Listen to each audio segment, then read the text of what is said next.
The Game of Life and How to Play It by Florence Scovel Shinn. Chapter 1, The Game. Most people consider life a battle, but it is not a battle, it is a game. It is a game, however, which cannot be played successfully without the knowledge of spiritual law. And the Old and the New Testaments give the rules of the game with wonderful clearness. Jesus Christ taught that it was a great game of giving and receiving. Whatsoever a man soweth, that shall he also reap. This means that whatever man sends out in word or deed will return to him. What he gives, he will receive. If he gives hate, he will receive hate. If he gives love, he will receive love. If he gives criticism, he will receive criticism. If he lies, he will be lied to. If he cheats, he will be cheated. We are taught also that the imaging faculty plays a leading part in the game of life. Keep thy heart, or imagination, with all diligence, for out of it are the issues of life.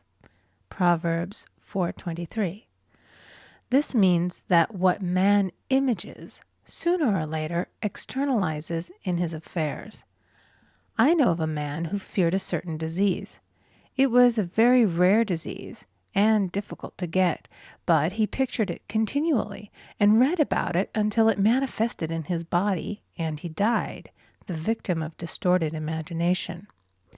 So we see, to play successfully the game of life, we must train the imaging faculty. A person with an imaging faculty trained to image only good brings into his life every righteous desire of his heart. Health, wealth, love, friends, perfect self-expression, his highest ideals.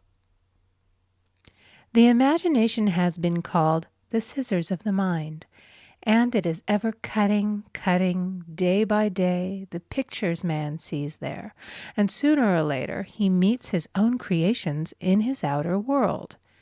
To train the imagination successfully, man must understand the workings of his mind. The Greeks said, "Know thyself."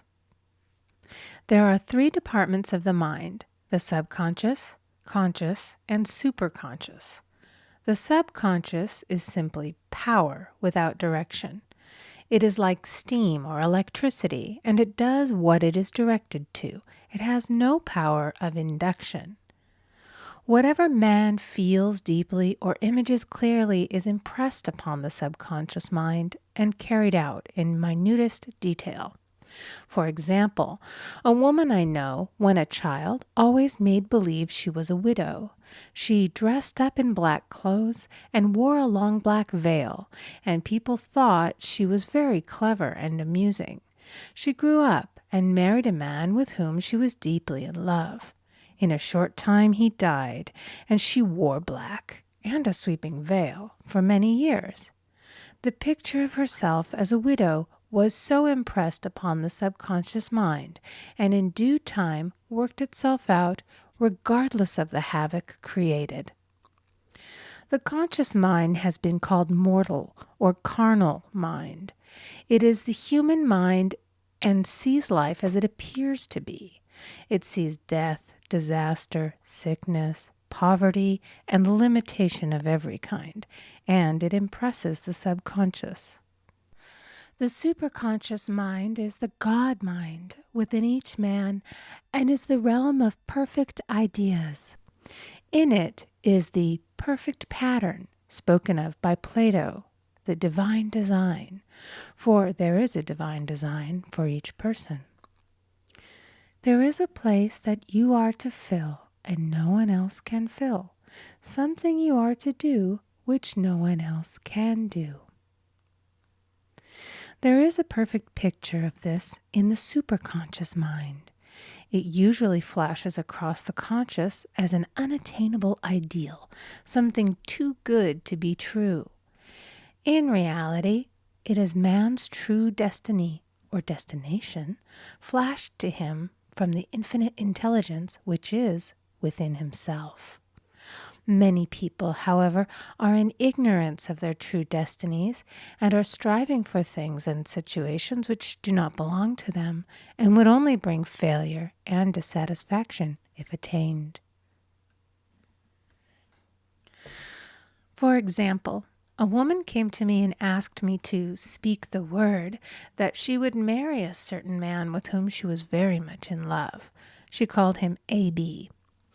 I replied that this would be a violation of spiritual law, but that I would speak the word for the right man, the divine selection, the man who belonged to her by divine right. I added, if A.B. is the right man, you can't lose him, and if he isn't, you will receive his equivalent. She saw A.B. frequently, but no headway was made in their friendship. One evening she called and said, "Do you know, for the last week, A.B. hasn't seemed so wonderful to me." I replied, "Maybe he is not the divine selection. Another man may be the right one." Soon after that, she met another man who fell in love with her at once and who said she was his ideal. In fact, he said all the things that she had always wished A.B. would say to her. She remarked, it was quite uncanny. She soon returned to his love and lost all interest in A.B. This shows the law of substitution. A right idea was substituted for a wrong one. Therefore, there was no loss or sacrifice involved. Jesus Christ said, "Seek ye first the kingdom of God and his righteousness, and all these things shall be added unto you." And he said the kingdom was within man. The kingdom is the realm of right ideas, or the divine pattern. Jesus Christ taught that man's words played a leading part in the game of life. By your words ye are justified, and by your words ye are condemned. Many people have brought disaster into their lives through idle words. For example, a woman once asked me why her life was now one of poverty, of limitation. Formerly she had a home, was surrounded by beautiful things, and had plenty of money. We found she had often tired of the management of her home and had said repeatedly, "I'm sick and tired of things. I wish I lived in a trunk." And she added, "Today I am living in that trunk." She had spoken herself into a trunk. The subconscious mind has no sense of humor, and people often joke themselves into unhappy experiences. For example, a woman who had a great deal of money joked continually about getting ready for the poorhouse. In a few years, she was almost destitute, having impressed the subconscious mind with a picture of lack and limitation. Fortunately, the law works both ways, and a situation of lack may be changed to one of plenty. For example, a woman came to me one hot summer's day for a treatment for prosperity. She was worn out, dejected, and discouraged. She said she possessed just $8 in the world. I said, "Good. We'll bless the $8 and multiply them as Jesus Christ multiplied the loaves and the fishes." For he taught that every man had the power to bless and to multiply, to heal and to prosper. She said, "What shall I do next?" I replied, "Follow intuition. Have you a hunch to do anything or to go anywhere?" Intuition means intuition, or to be taught from within. It is man's unerring guide, and I will deal more fully with its laws in a following chapter. The woman replied, "I don't know. I seem to have a hunch to go home. I've just enough money for car fare." Her home was in a distant city and was one of lack and limitation, and the reasoning mind, or intellect, would have said, "Stay in New York and get work and make some money." I replied, "Then go home. Never violate a hunch." I spoke the following words for her. "Infinite Spirit, open the way for great abundance for She is an irresistible magnet for all that belongs to her by divine right." I told her to repeat it continually also. She left for home immediately, and calling on a woman one day, she linked up with an old friend of her family. Through this friend, she received thousands of dollars in a most miraculous way. She has said to me often, "Tell people about the woman who came to you with $8 and a hunch." There is always plenty on man's pathway, but it can only be brought into manifestation through desire, faith, or the spoken word. Jesus Christ brought out clearly that man must make the first move. Ask, and it shall be given to you. Seek, and ye shall find. Knock, and it shall be opened unto you. Matthew 7:7. In the Scriptures we read, "Concerning the works of my hands, command ye me." Infinite intelligence, God, is ever ready to carry out man's smallest or greatest demands. Every desire, uttered or unexpressed, is a demand. We are often startled by having a wish suddenly fulfilled. For example, one Easter, having seen many beautiful rose trees in the florist's windows, I wished I would receive one, and for an instant saw it mentally being carried in the door. Easter came, and with it a beautiful rose tree. I thanked my friend the following day and told her it was just what I had wanted. She replied, "I didn't send you a rose tree. I sent you lilies." The man had mixed the order and sent me a rose tree simply because I had started the law in action and I had to have a rose tree. Nothing stands between man and his highest ideals and every desire of his heart but doubt and fear. When man can wish without worrying, every desire will be instantly fulfilled. I will explain more fully in a following chapter the scientific reason for this and how fear must be erased from the consciousness. It is man's only enemy.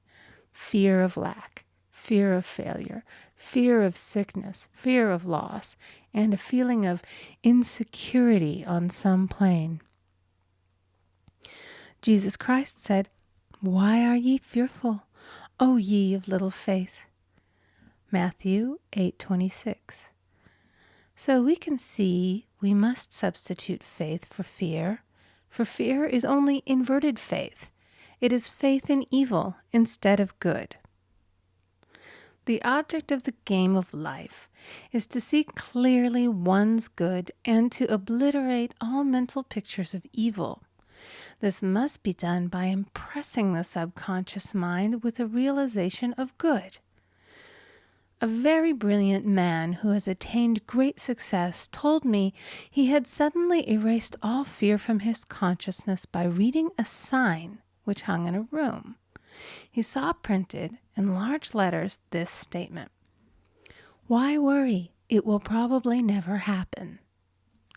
These words were stamped indelibly upon his subconscious mind, and he now has a firm conviction that only good can come into his life, and therefore only good can manifest.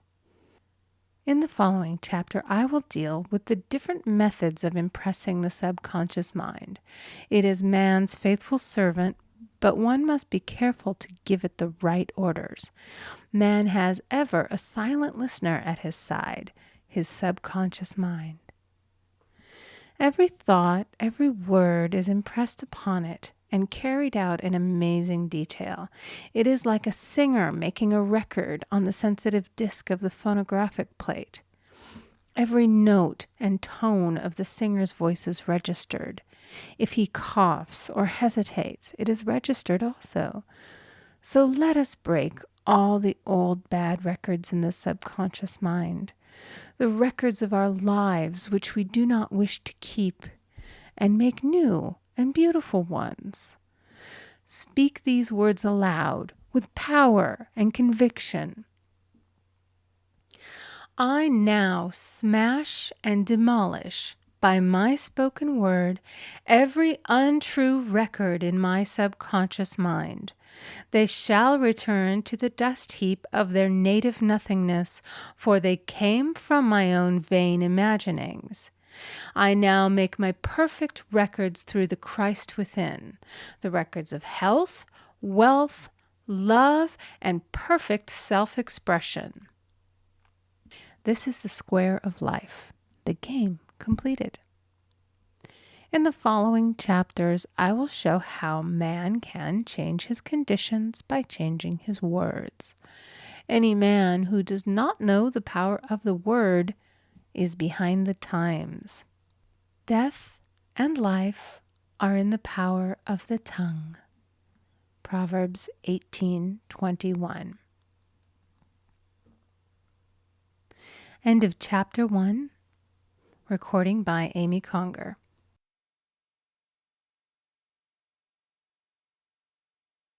The Game of Life and How to Play It by Florence Scovel Shinn.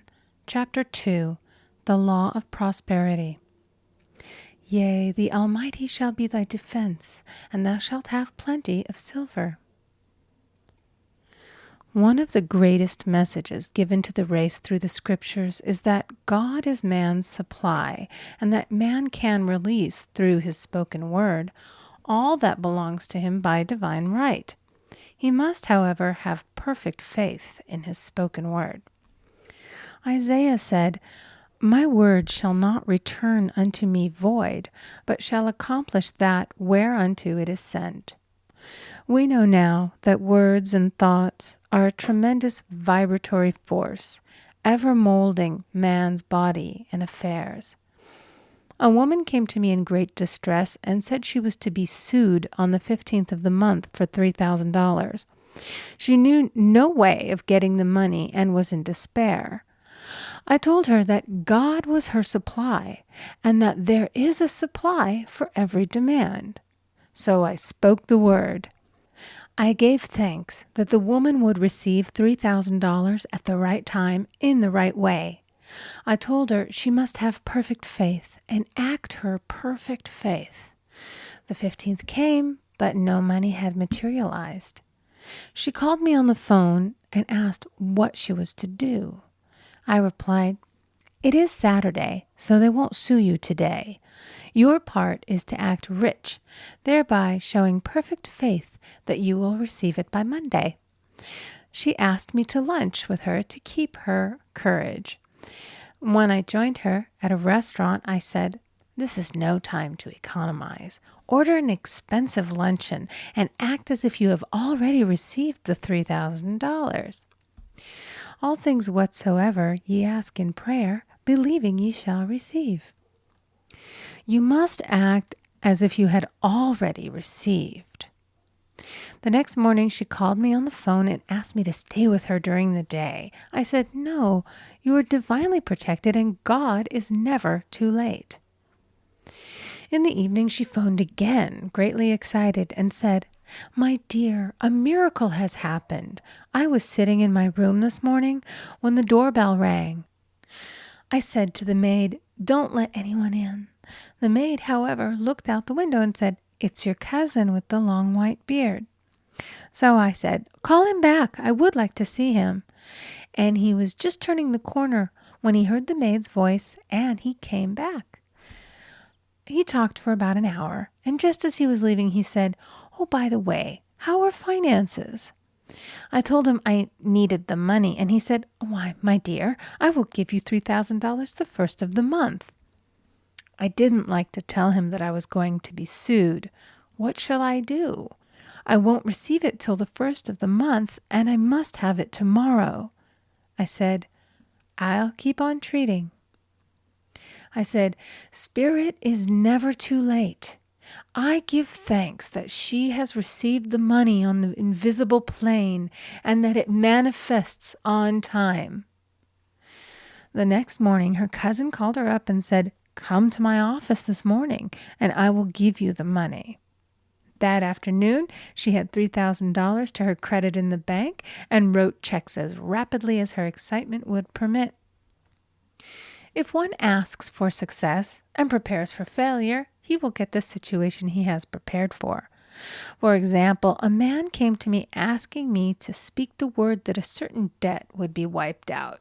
I found he spent his time planning what he would say to the man when he did not pay his bill, therefore neutralizing my words.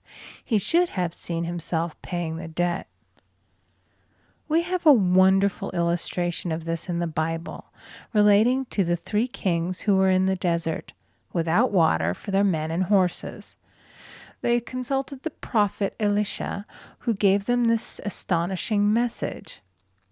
Thus saith the Lord, Ye shall not see wind, neither shall ye see rain, yet make this valley full of ditches. Man must prepare for the thing he has asked for when there isn't the slightest sign of it in sight. For example, a woman found it necessary to look for an apartment during the year when there was a great shortage of apartments in New York.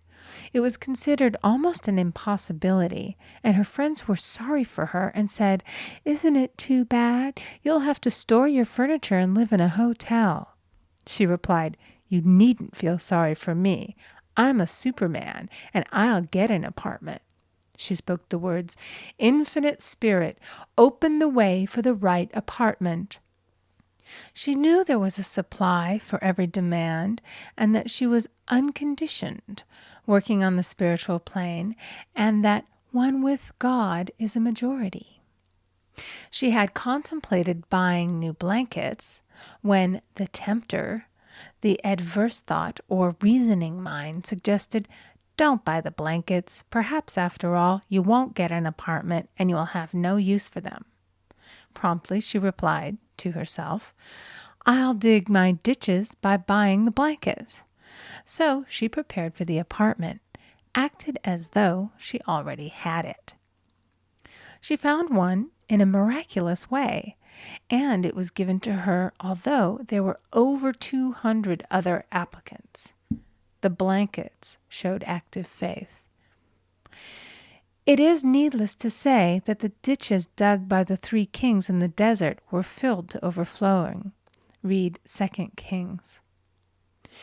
Getting into the spiritual swing of things is no easy matter for the average person. The adverse thoughts of doubt and fear surge from the subconscious. They are the army of the aliens, which must be put to flight.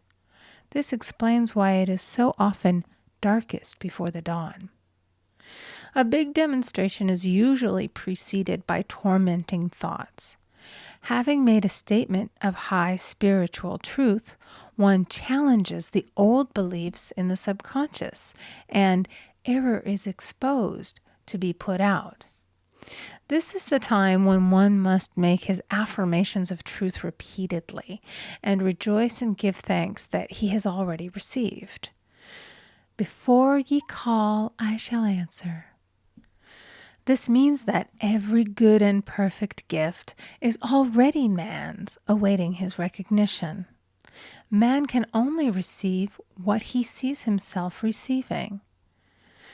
The children of Israel were told that they could have all the land they could see. This is true of every man. He has only the land within his own mental vision. Every great work, every big accomplishment has been brought into manifestation through holding to the vision. And often, just before the big achievement, comes apparent failure and discouragement. The children of Israel, when they reached the promised land, were afraid to go in, for they said it was filled with giants who made them feel like grasshoppers. And there we saw the giants, and we were in our own sight as grasshoppers. This is almost every man's experience. However, the one who knows spiritual law is undisturbed by appearance and rejoices while he is yet in captivity. That is, he holds to his vision and gives thanks that the end is accomplished. He has received. Jesus Christ gave a wonderful example of this. He said to his disciples, "Say not ye, there are yet 4 months, and then cometh the harvest? Behold, I say unto you, lift up your eyes, and look on the fields, for they are ripe already to harvest." His clear vision pierced the world of matter, and he saw clearly the fourth-dimensional world, things as they really are, perfect and complete in divine mind. So man must ever hold the vision of his journey's end and demand the manifestation of that which he has already received. It may be his perfect health, love, supply, self-expression, home, or friends. They are all finished and perfect ideas registered in divine mind, man's own superconscious mind, and must come through him, not to him. For example, a man came to me asking for treatments for success. It was his imperative that he raise, within a certain time, $50,000 for his business. The time limit was almost up when he came to see me in despair. No one wanted to invest in his enterprise, and the bank had flatly refused a loan. I replied, "I suppose you lost your temper while at the bank, therefore your power. You can control any situation if you first control yourself." "Go back to the bank," I added, "and I will treat." My treatment was, "You are identified in love with the spirit of everyone connected with the bank. Let the divine idea come out of this situation." He replied, "Woman, you are talking about an impossibility.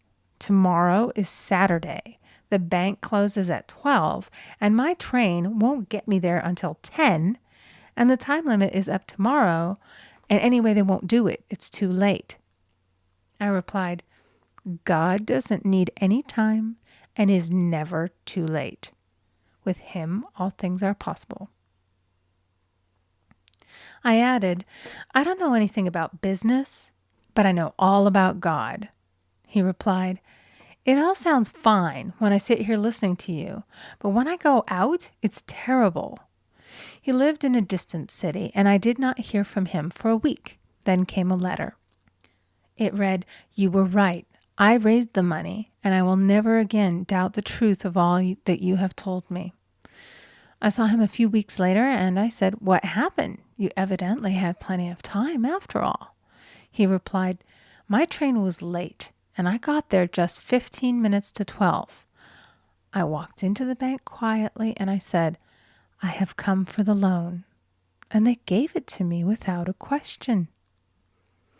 It was the last 15 minutes of the time allotted to him, and Infinite Spirit was not too late. In this instance, the man could never have demonstrated alone. He needed someone to help him hold the vision. This is what one man can do for another. Jesus Christ knew the truth of this when he said, "If two of you shall agree on earth as touching anything that they shall ask, it shall be done for them of my Father which is in heaven." One gets too close to his own affairs and becomes doubtful and fearful. The friend or healer sees clearly the success, health, or prosperity and never wavers because he is not close to the situation.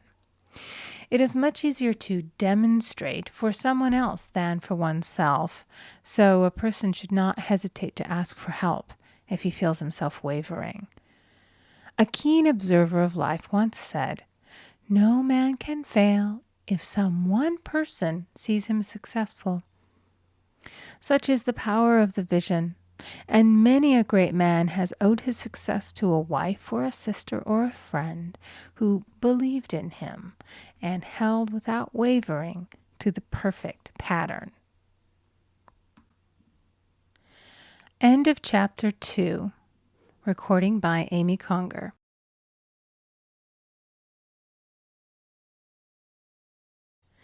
The Game of Life and How to Play It by Florence Scovel Shinn. Chapter 3. The Power of the Word. By thy words thou shalt be justified, and by thy words thou shalt be condemned. A person knowing the power of the word becomes very careful of his conversation. He has only to watch the reaction of his words to know that they do not return void. Through his spoken word, man is continually making laws for himself. I knew a man who said, "I always miss a car. It invariably pulls out just as I arrive." His daughter said, "I always catch a car. It's sure to come just as I get there." This occurred for years. Each had made a separate law for himself, one of failure, one of success. This is the psychology of superstitions.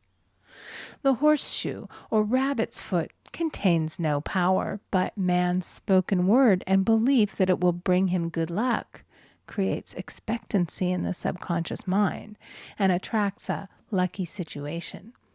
I find, however, this will not work when a man has advanced spiritually and knows a higher law. One cannot turn back, and one must put away graven images. For example, 2 men in my class had had great success in business for several months, when suddenly everything went to smash. We tried to analyze the situation, and I found, instead of making their affirmations and looking to God for success and prosperity, they had each bought a lucky monkey. And I said, "Oh, I see. You have been trusting in the lucky monkeys instead of God. Put away the lucky monkeys and call on the law of forgiveness, for man has power to forgive or neutralize his mistakes." They decided to throw the lucky monkeys down a coal hole, and all went well again.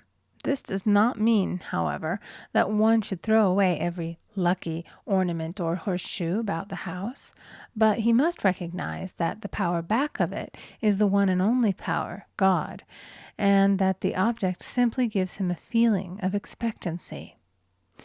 I was with a friend one day who was in deep despair. In crossing the street, she picked up a horseshoe.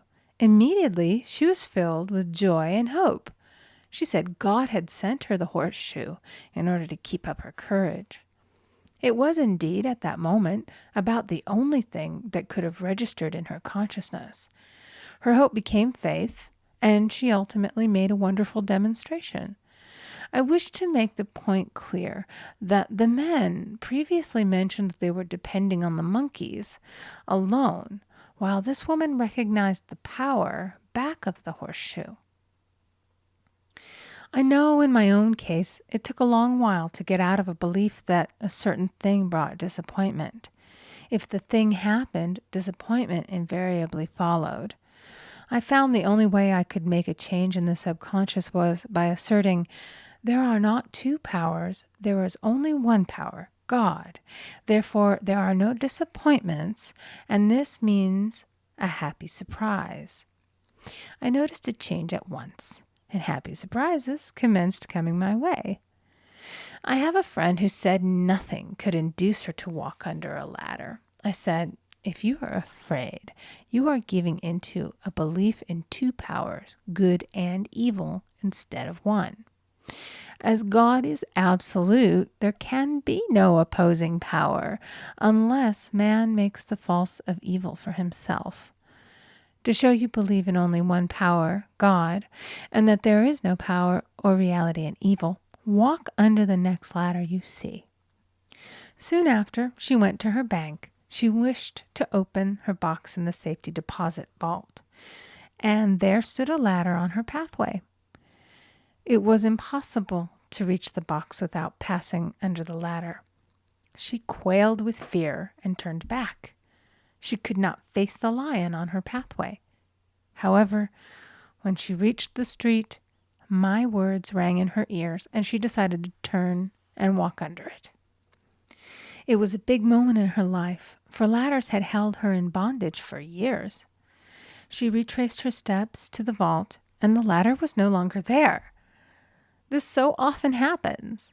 If one is willing to do a thing that he is afraid to do, he does not have to. It is the law of non-resistance, which is so little understood.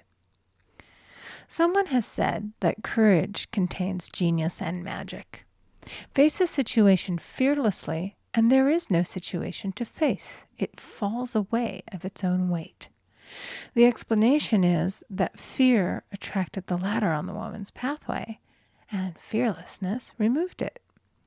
Thus, the invisible forces are ever working for the man who is always pulling the strings himself, though he does not know it. Owing to the vibratory power of words, whatever man voices, he begins to attract. People who continually speak of disease invariably attract it.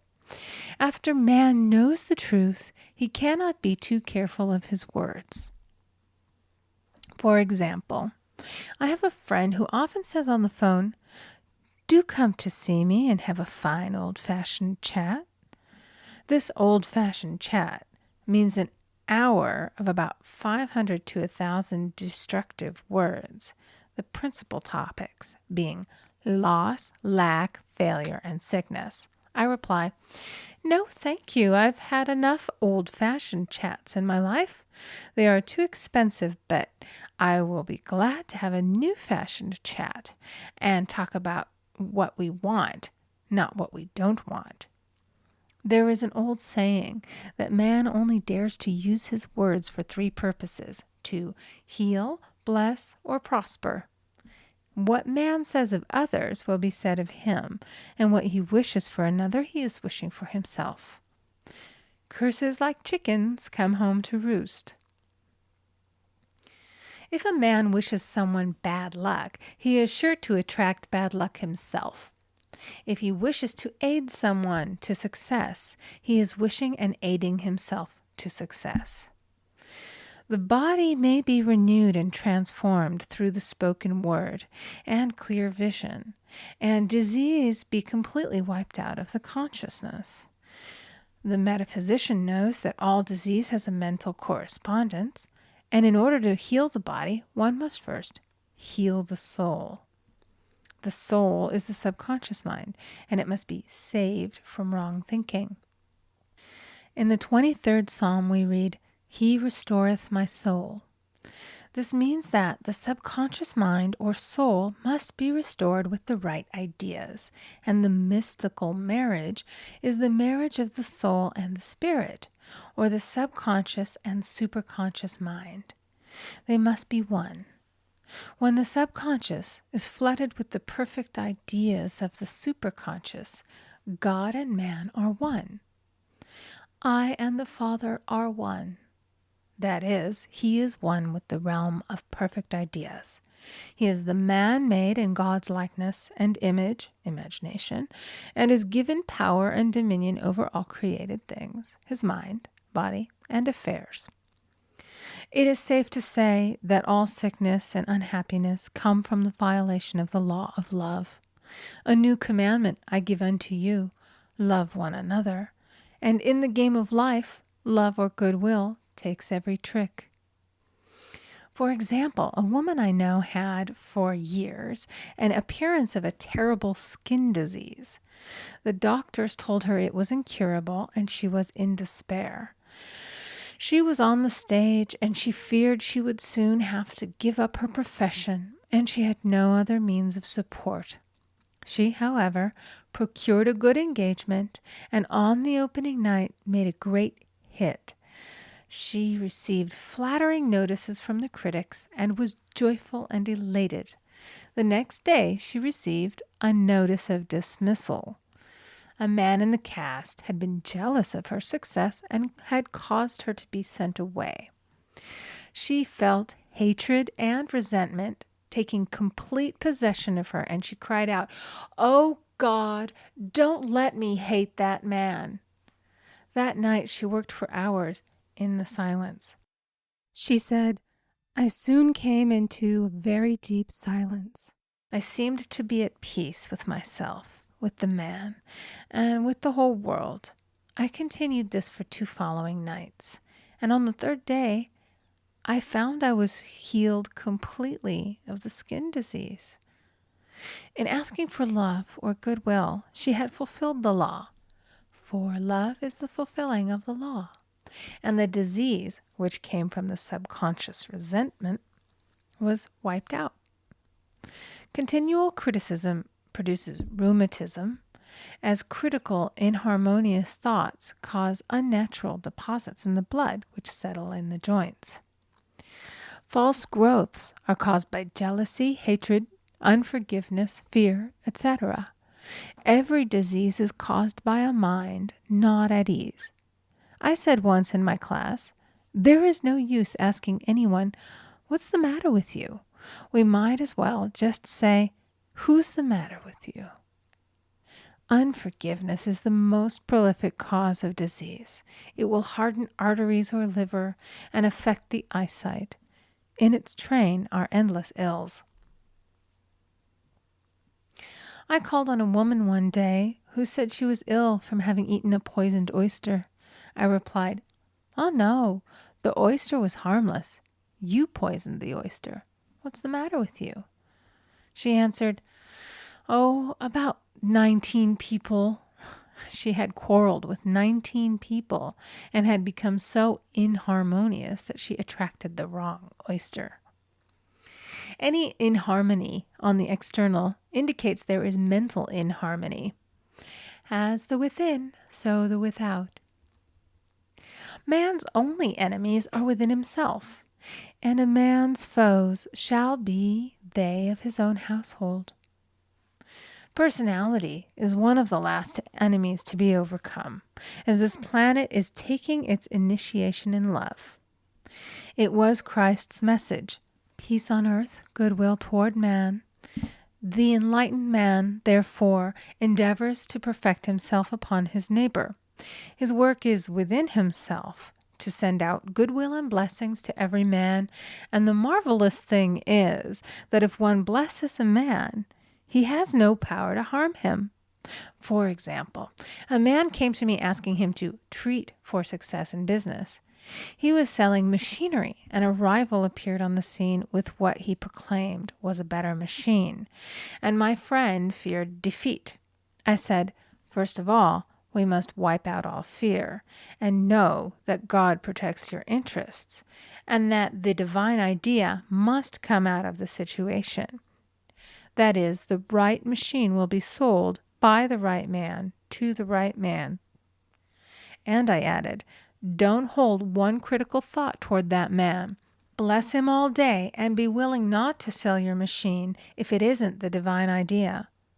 So he went to the meeting, fearless and non-resistant, and blessing the other man. He said the outcome was very remarkable.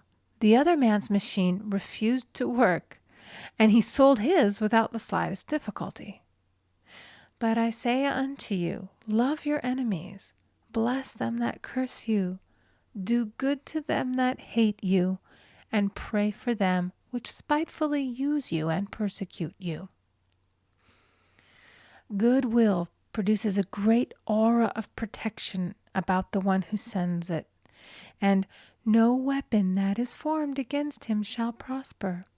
In other words, love and goodwill destroy the enemies within oneself. Therefore, one has no enemies on the external. There is peace on earth for him who sends goodwill to man. End of chapter 3. Recording by Amy Conger. The Game of Life and How to Play It by Florence Scovel Shinn. Chapter 4.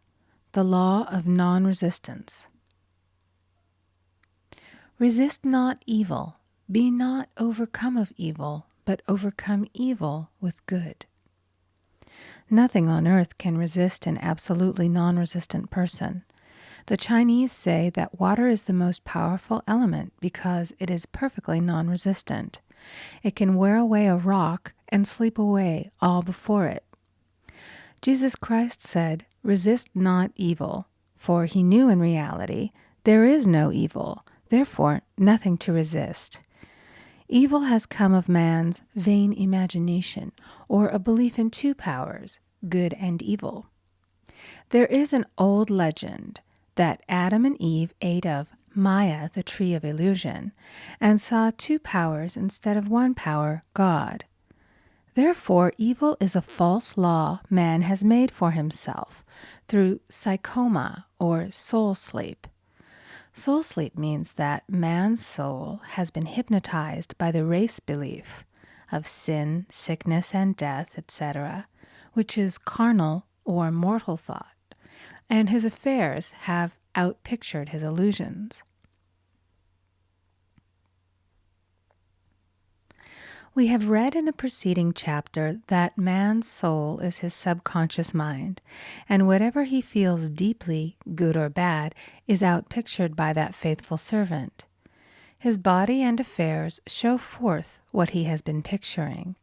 The sick man has pictured sickness, the poor man poverty, the rich man wealth. Young people often say, "Why does a little child attract illness?" when it is too young to even know what it means. I answer that children are sensitive and receptive to the thoughts of others about them, and often outpicture the fears of their parents. I heard a metaphysician once say, "If you do not run your subconscious mind yourself, someone else will run it for you." Mothers often, unconsciously, attract illness and disaster to their children by continually holding them in thoughts of fear and watching for symptoms. For example, a friend asked a woman if her little girl had had the measles. She replied promptly, "Not yet." This implied that she was expecting the illness and therefore preparing the way for what she did not want for herself and child. However, the man who is centered and established in his right thinking, the man who sends out only goodwill to his fellow man, and who is without fear, cannot be touched or influenced by the negative thoughts of others. In fact, he could then receive only good thoughts, as he himself sends forth only good thoughts. Resistance is hell, for it places man in a state of torment. A metaphysician once gave me a wonderful recipe for taking every trick in the game of life. It is the acme of non-resistance. He gave it in this way. At one time in my life, I baptized children, and of course they had many names. Now I no longer baptize children, but I baptize events. But I give every event the same name. If I have a failure, I baptize it success, in the name of the Father and of the Son and of the Holy Ghost. In this we see the great law of transmutation, founded on non-resistance. Through his spoken word, every failure was transmuted into success. For example, a woman who required money, who knew the spiritual law of opulence, was thrown continually in a business way with a man who made her feel very poor. He talked lack and limitation, and she commenced to catch his poverty thoughts. So she disliked him and blamed him for her failure. She knew in order to demonstrate her supply, she must first feel that she had received. A feeling of opulence must precede its manifestation. It dawned upon her one day that she was resisting the situation and seeing two powers instead of one. So she blessed the man and baptized the situation. Success, she affirmed. As there is only one power, God, this man is here for my good and my prosperity, just what he did not seem to be there for. Soon after that, she met, through this man, a woman who gave her, for a service rendered, several $1,000s, and the man moved to a distant city and faded harmoniously from her life. Make the statement, "Every man is a golden link in the chain of my good, for all men are God in manifestation, awaiting the opportunity given by man himself to serve the divine plan of his life. Bless your enemy, and you rob him of his ammunition. His arrows will be transmuted into blessings." This law is true of nations as well as individuals. Bless a nation, send love and goodwill to every inhabitant, and it is robbed of its power to harm. Man can only get the right idea of non-resistance through spiritual understanding. My students have often said, "I don't want to be a doormat." I reply, when you use non-resistance with wisdom, no one will ever be able to walk over you. Another example. One day I was impatiently awaiting an important telephone call. I resisted every call that came in and made no outgoing calls myself, reasoning that it might interfere with the one I was awaiting. Instead of saying, "Divine ideas never conflict, the call will come at the right time," leaving it to infinite intelligence to arrange, I commenced to manage things myself. I made the battle mine, not God's, and remained tense and anxious. The bell did not ring for about an hour, and I glanced at the phone and found the receiver had been off that length of time, and the phone was disconnected. My anxiety, fear, and belief in interference had brought on a total eclipse of the telephone. Realizing what I had done, I commenced blessing the situation at once. I baptized it success and affirmed, "I cannot lose any call that belongs to me by divine right. I am under grace and not under law." A friend rushed out to the nearest telephone to notify the company to reconnect. She entered a crowded grocery, but the proprietor left his customers and attended to the call himself. My phone was connected at once, and 2 minutes later I received a very important call, and about an hour afterward, the one I had been awaiting. One's ships come in over a calm sea. So long as man resists a situation, he will have it with him. If he runs away from it, it will run after him. For example, I repeated this to a woman one day, and she replied, "How true that is. I was unhappy at home. I disliked my mother, who was critical and domineering. So I ran away and was married. But I married my mother, for my husband was exactly like my mother, and I had the same situation to face again." Agree with thine adversary quickly. That means agree that the adverse situation is good. Be undisturbed by it, and it falls away of its own weight. "None of these things move me" is a wonderful affirmation. The inharmonious situation comes from some inharmony within man himself. When there is in him no emotional response to an inharmonious situation, it fades away forever from his pathway. So we see man's work is ever with himself. People have said to me, "Give treatments to change my husband or my brother." I reply, "No, I will give treatments to change you. When you change, your husband and your brother will change." One of my students was in the habit of lying. I told her it was a failure method, and if she lied, she would be lied to. She replied, "I don't care. I can't possibly get along without lying." One day she was speaking on the phone to a man with whom she was very much in love. She turned to me and said, "I don't trust him. I know he's lying to me." I replied, "Well, you lie yourself, so someone has to lie to you, and you will be sure it will be just the person you want the truth of." Sometime after that I saw her, and she said, "I'm cured of lying." I questioned, "What cured you?" She replied, "I've been living with a woman who lied worse than I did." One is often cured of his faults by seeing them in others. Life is a mirror, and we find only ourselves reflected in our associates.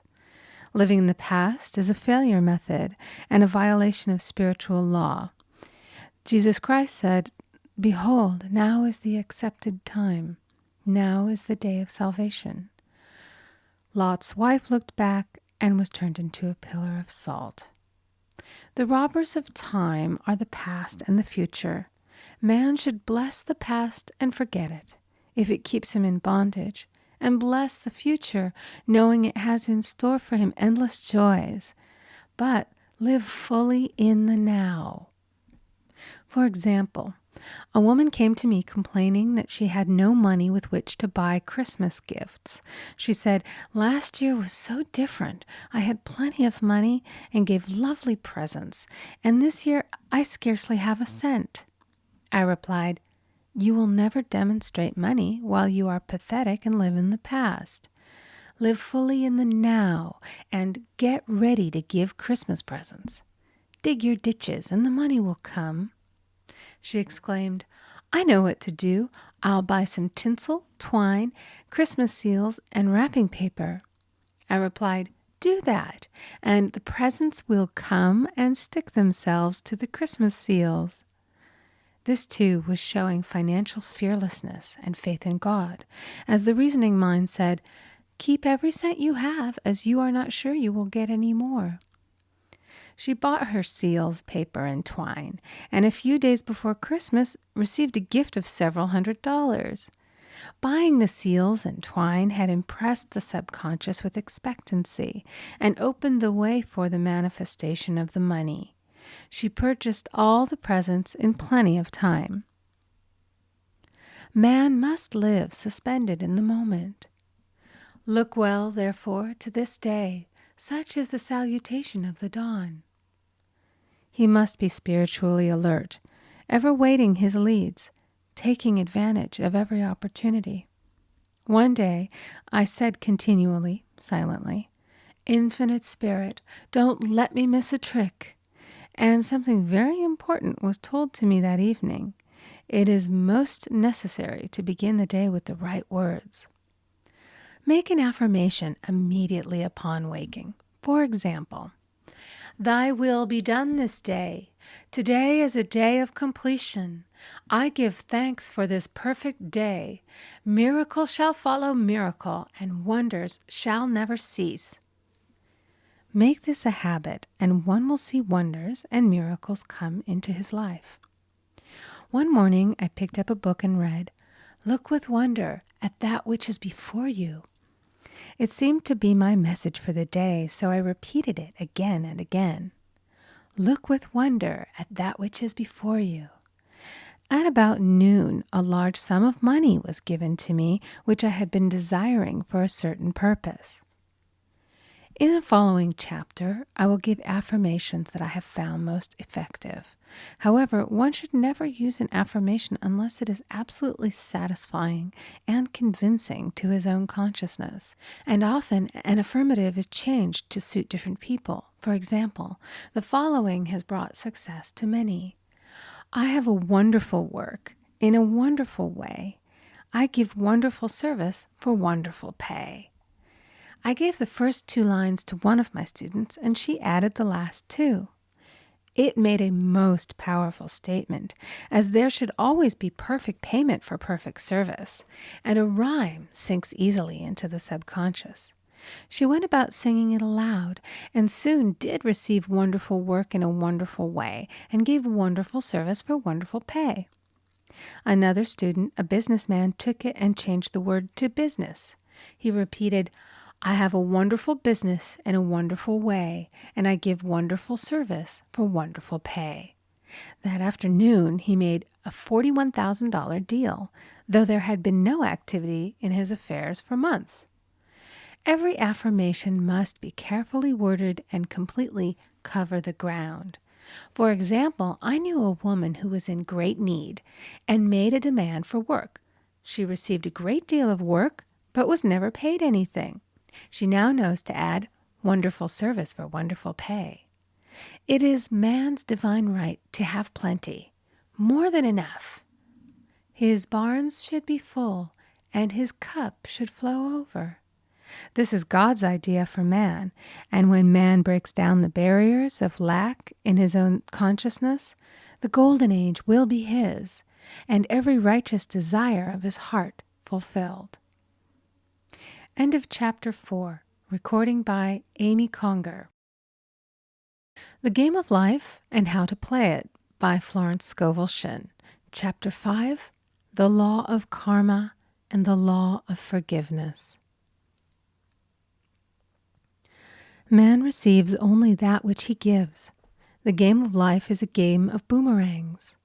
Man's thoughts, deeds, and words return to him sooner or later, with astounding accuracy. This is the law of karma, which is Sanskrit for comeback. Whatsoever a man soweth, that shall he also reap. For example, a friend told me this story of herself, illustrating the law. She said, I make all my karma on my aunt. Whatever I say to her, someone says to me. I am often irritable at home when one day said to my aunt, who was talking to me during dinner, "No more talk. I wish to eat in peace." The following day, I was lunching with a woman with whom I wished to make a great impression. I was talking animatedly when she said, "No more talk. I wish to eat in peace." My friend is high in consciousness, so her karma returns much more quickly than to one on the mental plane. The more man knows, the more he is responsible for, and a person with a knowledge of spiritual law, which he does not practice, suffers greatly in consequence. The fear of the Lord, law, is the beginning of wisdom. If we read the word Lord, law, it will make many passages in the Bible much clearer. "Vengeance is mine, I will repay, saith the Lord," law. It is the law which takes vengeance, not God. God sees man perfect, created in his own image, imagination, and given power and dominion. This is the perfect idea of man, registered in divine mind, awaiting man's recognition. For man can only be what he sees himself to be, and only attain what he sees himself attaining. "Nothing ever happens without an onlooker," is an ancient saying. Man first sees his failure or success, his joy or sorrow, before it swings into visibility from the scenes set in his own imagination. We have observed this in the mother picturing disease for her child, or a woman seeing success for her husband. Jesus Christ said, "And ye shall know the truth, and the truth shall make you free." So we see freedom from all unhappy conditions comes through knowledge, a knowledge of spiritual law. Obedience precedes authority, and the law obeys man when he obeys the law. The law of electricity must be obeyed before it becomes man's servant. When handled ignorantly, it becomes man's deadly foe. So with the laws of mind. For example, a woman with a strong personal will wished she owned a house which belonged to an acquaintance, and she often made mental pictures of herself living in the house. In the course of time, the man died, and she moved into the house. Several years afterwards, coming into the knowledge of spiritual law, she said to me, "Do you think I had anything to do with that man's death?" I replied, "Yes, your desire was so strong, everything made way for it. But you paid your karmic debt. Your husband, whom you loved devotedly, died soon after, and the house was a white elephant on your hands for many years." The original owner, however, could not have been affected by her thoughts had he been positive in the truth, nor her husband, but they were both under karmic law. The woman should have said, feeling the great desire for the house, "Infinite intelligence, give me the right house, equally as charming as this, the house which is mine by divine right." The divine selection would have given perfect satisfaction and brought good to all. The divine pattern is the only safe pattern to work by. Desire is a tremendous force and must be directed in the right channels, or chaos ensues. In demonstrating, the most important step is the first step, to ask aright. Man should always demand only that which is his by divine right. To go back to the illustration, had the woman taken this attitude, "If this house I desire is mine, I cannot lose it. If it is not, give me its equivalent," the man might have decided to move out harmoniously had it been the divine selection for her, or another house would have been substituted. Anything forced into manifestation through personal will is always ill-got and has ever bad success. Man is admonished, "My will be done, not thine." And the curious thing is, man always gets just what he desires when he does relinquish all personal will, thereby enabling infinite intelligence to work through him. "Stand ye still and see the salvation of the Lord," law. For example, a woman came to me in great distress. Her daughter had determined to take a very hazardous trip, and the mother was filled with fear. She said she had used every argument, had pointed out the dangers to be encountered, had forbidden her to go, but the daughter became more and more rebellious and determined. I said to the mother, "You are forcing your personal will upon your daughter, which you have no right to do, and your fear of the trip is only attracting it, for man attracts what he fears." I added, "Let go and take your mental hands off. Put it in God's hands and use this statement: I put this situation in the hands of infinite love and wisdom. If this trip is the divine plan, I bless it and no longer resist.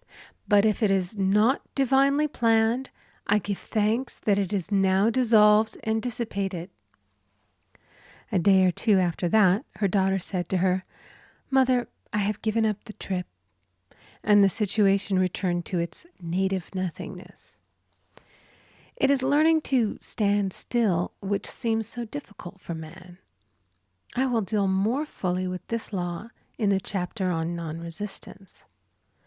I will give another example of sowing and reaping, which came in the most curious way.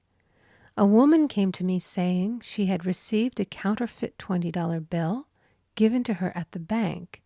She was much disturbed, for, she said, "The people at the bank will never acknowledge their mistake." I replied, "Let us analyze the situation and find out why you attracted it." She thought a few moments and exclaimed, "I know it. I sent a friend a lot of stage money just for a joke." So the law had sent her some stage money, for it doesn't know anything about jokes. I said, "Now we will call on the law of forgiveness and neutralize the situation." Christianity is founded upon the law of forgiveness. Christ has redeemed us from the curse of the karmic law, and the Christ within each man is his redeemer and salvation from all inharmonious conditions. So I said, "Infinite Spirit, we call on the law of forgiveness and give thanks that she is under grace and not under law, and cannot lose this $20, which is hers by divine right." Now, I said, go back to the bank and tell them, fearlessly, that it was given you there by mistake. She obeyed, and, to her surprise, they apologized and gave her another bill, treating her most courteously. So knowledge of the law gives man power to rub out his mistakes. Man cannot force the external to be what he is not. If he desires riches, he must be rich first in consciousness. For example, a woman came to me asking treatment for prosperity. She did not take much interest in her household affairs, and her home was in great disorder. I said to her, "If you wish to be rich, you must be orderly. All men with great wealth are orderly, and order is heaven's first law." I added, "You will never become rich with a burnt match in the pincushion." She had a good sense of humor and commenced immediately putting her house in order. She rearranged furniture, straightened out her bureau drawers, cleaned rugs, and soon made a big financial demonstration, a gift from a relative. The woman herself became made over and keeps herself keyed up financially by being ever watchful of the external and expecting prosperity, knowing God is her supply. Many people are in ignorance of the fact that gifts and things are investments, and that hoarding and saving invariably lead to loss. "There is that scattereth, and yet increaseth. There is that withholdeth more than is meet, but it tendeth to poverty." For example, I knew a man who wanted to buy a fur-lined overcoat. He and his wife went to various shops, but there was none he wanted. He said they were all too cheap-looking. At last he was shown one the salesman said was valued at $1,000, but which the manager would sell him for $500, as it was late in the season.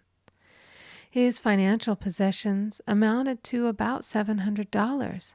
The reasoning mind would have said, "You can't afford to spend nearly all you have on a coat." But he was very intuitive and never reasoned. He turned to his wife and said, "If I get this coat, I'll make a ton of money." So his wife consented, weakly. About a month later, he received a $10,000 commission. The coat made him feel so rich, it linked him with success and prosperity. Without the coat, he would not have received the commission. It was an investment paying large dividends.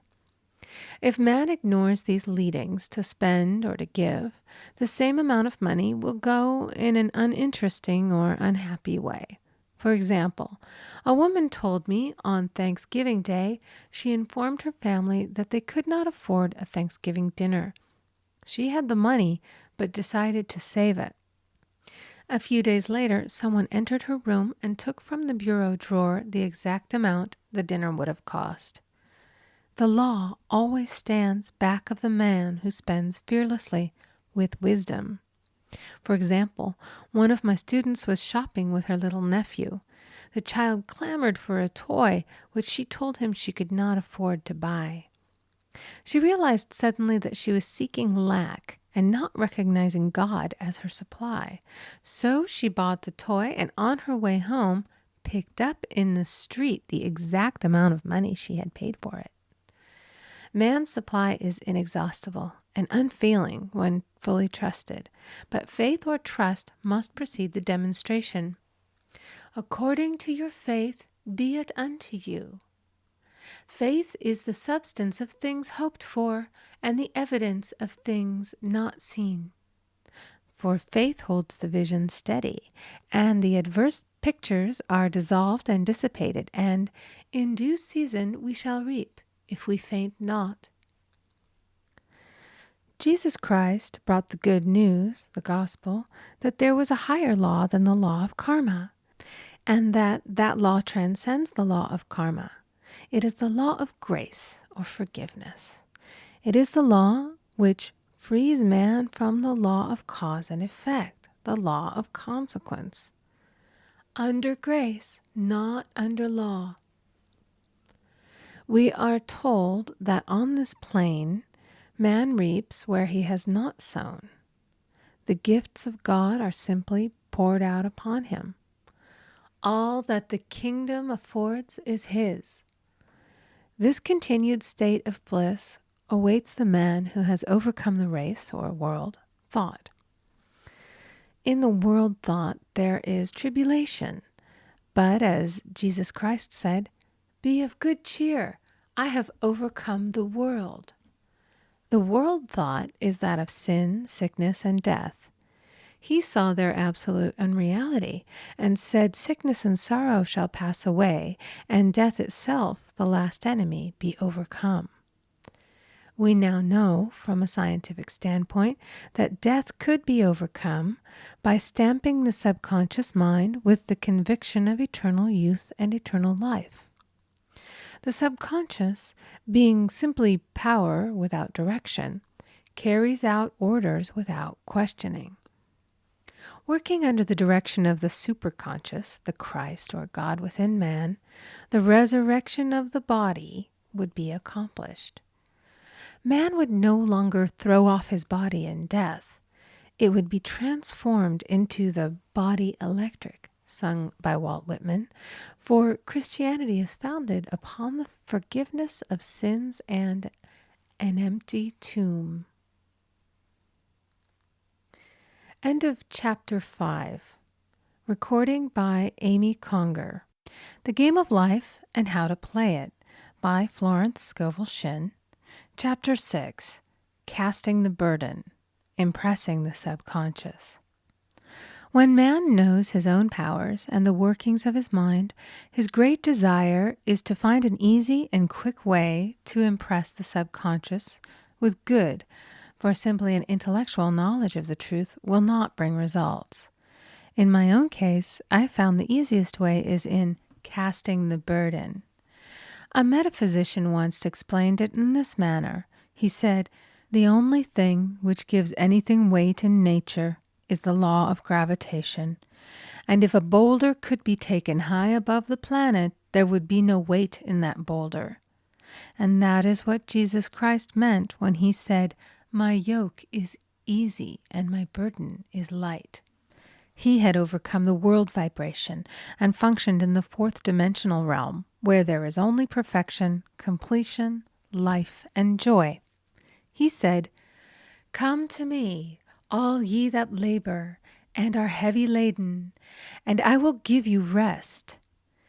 Take my yoke upon you, for my yoke is easy and my burden is light." We are also told in the 55th Psalm to cast thy burden upon the Lord. Many passages in the Bible state that the battle is God's, not man's, and that man is always to stand still and see the salvation of the Lord. This indicates that the superconscious mind, or Christ within, is the department which fights man's battle and relieves him of his burdens. We see, therefore, that man violates law if he carries a burden, and a burden is an adverse thought or condition, and this thought or condition has its root in the subconscious. It seems almost impossible to make any headway directing the subconscious from the conscious or reasoning mind, as the reasoning mind, the intellect, is limited in its conceptions and filled with doubts and fears. How scientific is it, then, to cast the burden upon the superconscious mind, or Christ within, where it is made light or dissolved into its native nothingness? For example, a woman in urgent need of money may light upon the Christ within, the superconscious, with the statement, "I cast this burden of lack on the Christ within, and I go free to have plenty." The belief in lack was her burden, and as she cast it upon the superconscious with its belief of plenty, an avalanche of supply was the result. We read, "The Christ in you, the hope of glory." Another example. One of my students had been given a new piano, and there was no room in her studio for it until she had moved out the old one. She was in a state of perplexity. She wanted to keep the old piano, but knew of no place to send it. She became desperate, as the new piano was to be sent immediately. In fact, was on its way, with no place to put it. She said it came to her to repeat, "I cast this burden on the Christ within, and I go free." A few minutes later, her phone rang, and a woman friend asked if she might rent her old piano, and it was moved out. A few minutes before, the new one arrived. I knew a woman whose burden was resentment. She said, "I cast this burden of resentment on the Christ within, and I go free to be loving, harmonious, and happy." The almighty superconscious flooded the subconscious with love, and her whole life was changed. For years, resentment had held her in a state of torment and imprisoned her soul, the subconscious mind. The statement should be made over and over and over, sometimes for hours at a time, silently or audibly, with quietness but determination. I have often compared it to winding up a Victrola. We must wind ourselves up with spoken words. I have noticed in casting the burden, after a little while, one seems to see clearly. It is impossible to have clear vision while in the throes of carnal mind. Doubts and fear poison the mind and body, and imagination runs riot, attracting disaster and disease. In steadily repeating the affirmation, "I cast this burden on the Christ within and go free," the vision clears, and with it a feeling of relief, and sooner or later comes the manifestation of good, be it health, happiness, or supply. One of my students once asked me to explain the darkness before the dawn. I referred in a preceding chapter to the fact that often, before the big demonstration, everything seems to go wrong, and deep depression clouds the consciousness. It means that out of the subconscious are rising the doubts and fears of the ages. These old derelicts of the subconscious rise to the surface to be put out. It is then that man should clap his cymbals like Jehoshaphat and give thanks that he is saved, even though he seems surrounded by the enemy, the situation of lack or disease. The student continued, "How long must one remain in the dark?" And I replied, "Until one can see in the dark." And casting the burden enables one to see in the dark. In order to impress the subconscious, active faith is always essential. Faith without works is dead. In these chapters, I have endeavored to bring out this point. Jesus Christ showed active faith when he commanded the multitude to sit down on the ground before he gave thanks for the loaves and the fishes. I will give another example showing how necessary this step is. In fact, active faith is the bridge over which man passes to his promised land. Through misunderstanding, a woman had been separated from her husband, whom she loved deeply. He refused all offers of reconciliation and would not communicate with her in any way. Coming into the knowledge of spiritual law, she denied the appearance of separation. She made this statement: "There is no separation in divine mind. Therefore, I cannot be separated from the love and companionship which are mine by divine right." She showed active faith by arranging a place for him at the table every day, thereby impressing the subconscious with a picture of his return. Over a year passed, but she never wavered, and one day he walked in. The subconscious is often impressed through music. Music has a fourth-dimensional quality and releases the soul from imprisonment. It makes wonderful things seem possible and easy of accomplishment. I have a friend who uses her Victrola daily for this purpose. It puts her in perfect harmony and releases the imagination. Another woman often dances while making her affirmations. The rhythm and harmony of music and motion carry her words forth with tremendous power. The student must remember also not to despise the day of small things. Invariably, before a demonstration come signs of land. Before Columbus reached America, he saw birds and twigs, which showed him land was near. So it is with a demonstration, but often the student mistakes it for the demonstration itself and is disappointed. For example, a woman had spoken the word for a set of dishes. Not long afterwards, a friend gave her a dish which was old and cracked. She came to me and said, "Well, I asked for a set of dishes, and all I got was a cracked plate." I replied, "The plate was only signs of land. It shows your dishes are coming. Look upon it as birds and seaweed." And not long afterwards, the dishes came. Continually making believe impresses the subconscious.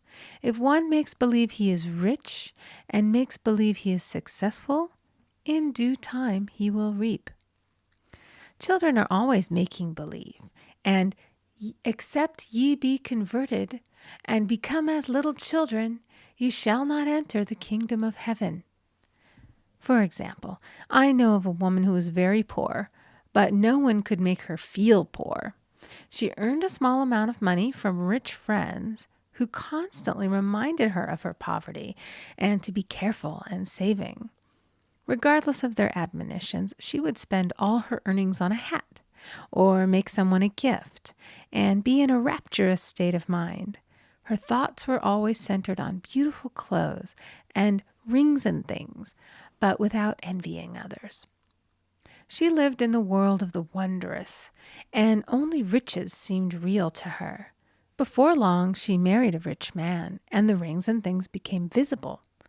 I do not know whether the man was the divine selection, but opulence had to manifest in her life, as she had imaged only opulence.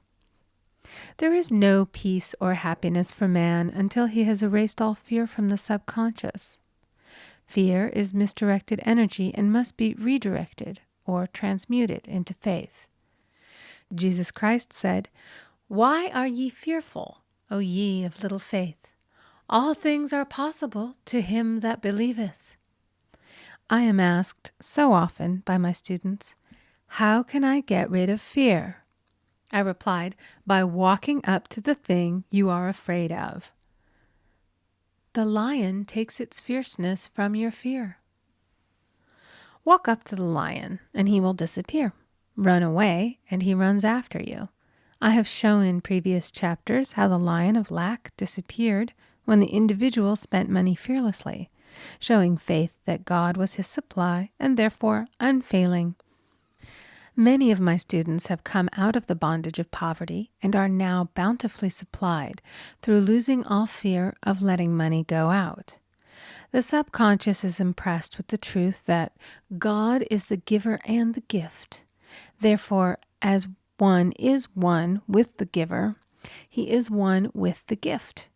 A splendid statement is, "I now thank God the giver for God the gift." Man has so long separated himself from his good and his supply through thoughts of separation and lack that sometimes it takes dynamite to dislodge these false ideas from the subconscious, and the dynamite is a big situation. We see in the foregoing illustration how the individual was freed from his bondage by showing fearlessness. Man should watch himself hourly to detect if his motive for action is fear or faith. "Choose ye this day whom we shall serve," fear or faith. Perhaps one's fear is of personality. Then do not avoid the people feared. Be willing to meet them cheerfully, and they will either prove golden links in the chain of one's good or disappear harmoniously from one's pathway. Perhaps one's fear is of disease or germs. Then one should be fearless and undisturbed in a germ-laden situation, and he would be immune. One can only contract germs while vibrating at the same rate as the germ, and fear drags men down to the level of the germ. Of course, the disease-laden germ is the product of carnal mind, as all thought must objectify. Germs do not exist in the superconscious or divine mind, therefore are the products of man's vain imagination. In the twinkling of an eye, man's release will come when he realizes there is no power in evil. The material world will fade away, and the fourth dimensional world, the world of the wondrous, will swing into manifestation. "And I saw a new heaven and a new earth, and there shall be no more death, neither sorrow nor crying, neither shall there be any more pain, for the former things are passed away." End of chapter 6. Recording by Amy Conger. The Game of Life and How to Play It by Florence Scovel Shinn. Chapter 7. Love. Every man on this planet is taking his initiation in love. "A new commandment I give unto you, that ye love one another."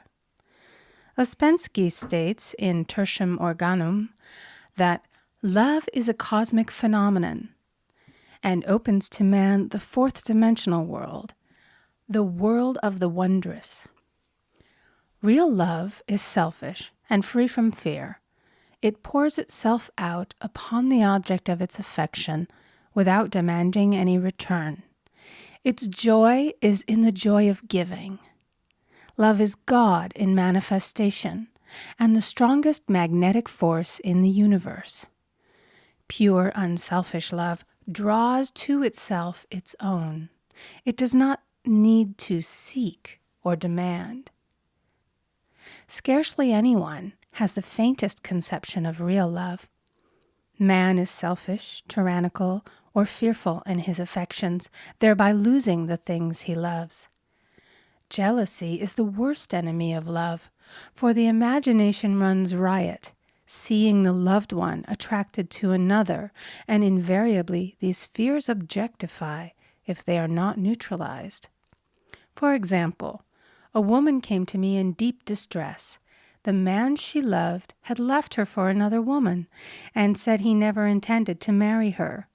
She was torn with jealousy and resentment and said she hoped he would suffer as he had made her suffer, and added, "How could he leave me when I loved him so much?" I replied, "You are not loving that man, you are hating him," and added, "You can never receive what you have never given. Give a perfect love, and you will receive a perfect love. Perfect yourself on this man. Give him a perfect, unselfish love, demanding nothing in return. Do not criticize or condemn, and bless him wherever he is." She replied, "No, I won't bless him unless I know where he is." "Well," I said, "that is not real love. When you send out real love will return to you, either from this man or his equivalent. For if this man is not the divine selection, you will not want him. As you are one with God, you are one with the love which belongs to you by divine right." Several months passed, and matters remained about the same, but she was working conscientiously within herself. I said, "When you are no longer disturbed by his cruelty, he will cease to be cruel, as you are attracting it through your own emotions." Then I told her of a brotherhood in India who never said good morning to each other. They used these words, "I salute the divinity in you." They saluted the divinity in every man and in the wild animals in the jungle, and they were never harmed, for they saw only God in every living thing. I said, "Salute the divinity in this man and say, 'I see your divine self only. I see you as God sees you, perfect, made in his image and likeness.'" She found she was becoming more poised and gradually losing her resentment. He was a captain, and she always called him the Cap. One day she said suddenly, "God bless the Cap wherever he is." I replied, "Now that is real love, and when you have become a complete circle and are no longer disturbed by the situation, you will have his love or attract its equivalent." I was moving at this time and did not have a telephone, so was out of touch with her for a few weeks, when one morning I received a letter saying, "We are married." At the earliest opportunity, I paid her a call. My first words were, "What happened?" "Oh," she exclaimed, "a miracle. One day I woke up and all suffering had ceased. I saw him that evening and he asked me to marry him. We were married in about a week, and I have never seen a more devoted man." There is an old saying, "No man is your enemy. No man is your friend. Every man is your teacher." So one should become impersonal and learn what each man has to teach him, and soon he would learn his lessons and be free. The woman's lover was teaching her selfish love, which every man sooner or later must learn. Suffering is not necessary for man's development. It is the result of violation of spiritual law, but few people seem able to rouse themselves from their soul sleep without it. When people are happy, they usually become selfish, and automatically the law of karma is set in action. Man often suffers loss through lack of appreciation. I knew a woman who had a very nice husband, but she said often, "I don't care anything about being married, but that is nothing against my husband. I'm simply not interested in married life." She had other interests and scarcely remembered she had a husband. She only thought of him when she saw him. One day her husband told her he was in love with another woman and left. She came to me in distress and resentment. I replied, "It is exactly what you spoke the word for. You said you didn't care anything about being married. So the subconscious worked to get you unmarried. She said, "Oh yes, I see. People get what they want and then feel very much hurt." She soon became in perfect harmony with the situation and knew they were both much happier apart. When a woman becomes indifferent or critical and ceases to be an inspiration to her husband, he misses the stimulus of their early relationship and is restless and unhappy. A man came to me dejected, miserable, and poor. His wife was interested in the science of numbers and had had him read. It seems the report was not very favorable, for he said, "My wife says I'll never amount to anything because I am a 2. I replied, "I don't care what your number is. You are a perfect idea in divine mind, and we will demand the success and prosperity which are already planned for you by that infinite intelligence." Within a few weeks, he had a very fine position, and a year or 2 later, he achieved a brilliant success as a writer. No man is a success in business unless he loves his work. The picture the artist paints for love of his art is his greatest work. The potboiler is always something to live down. No man can attract money if he despises it.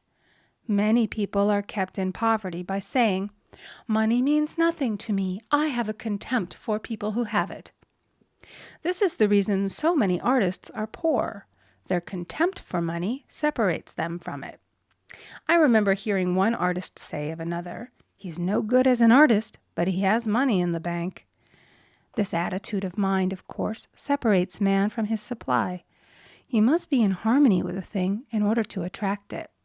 Money is God in manifestation, as freedom from want and limitation. But it must be always kept in circulation and put to right uses. Hoarding and saving react with grim vengeance. This does not mean that man should not have houses and lots, stocks and bonds, for "the barns of the righteous man shall be full." It means that man should not hoard even the principal if an occasion arises when money is necessary. In letting it go out fearlessly and cheerfully, he opens the way for more to come in, for God is man's unfailing and unexhaustible supply. This is the spiritual attitude towards money, and the great bank of the universal never fails. We see an example of hoarding in the film production of Greed. The woman won $5,000 in a lottery, but would not spend it. She hoarded and saved, let her husband suffer and starve, and eventually she scrubbed floors for a living. She loved the money itself and put it above everything, and one night she was murdered and the money taken from her. This is an example of where love of money is the root of all evil. Money in itself is good and beneficial, but used for destructive purposes, hoarded and saved, or considered more important than love, brings disease and disaster and the loss of the money itself. Follow the path of love, and all things are added, for God is love, and God is supply. Follow the path of selfishness and greed, and the supply vanishes, or man is separated from it. For example, I knew the case of a very rich woman who hoarded her income. She rarely gave anything away, but bought and bought and bought things for herself. She was very fond of necklaces, and a friend once asked her how many she possessed. She replied, 67. She bought them and put them away, carefully wrapped in tissue paper. Had she used the necklaces, it would have been quite legitimate, but she was violating the law of use. Her closets were filled with clothes she never wore and jewels which never saw the light. The old woman's arms were gradually becoming paralyzed from holding on to things, and eventually she was considered incapable of looking after her affairs, and her wealth was handed over to others to manage. So man, in ignorance of the law, brings about his own destruction. All disease, all unhappiness come from the violation of the law of love. Man's boomerangs of hate, resentment, and criticism come back laden with sickness and sorrow. Love seems almost a lost art, but the man with the knowledge of spiritual law knows it must be regained, for without it he has become as sounding brass and tinkling cymbals. For example, I had a student who came to me month after month to clean her consciousness of resentment. After a while, she arrived at the point where she resented only one woman, but that one woman kept her busy. Little by little, she became poised and harmonious, and one day, all resentment was wiped out. She came in radiant and exclaimed, "You can't understand how I feel. The woman said something to me, and instead of being furious, I was loving and kind. And she apologized and was perfectly lovely to me. No one can understand the marvelous lightness I feel within." Love and goodwill are invaluable in business. For example, a woman came to me complaining of her employer.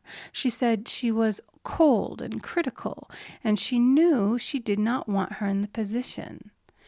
"Well," I replied, "salute the divinity in the woman and send her love."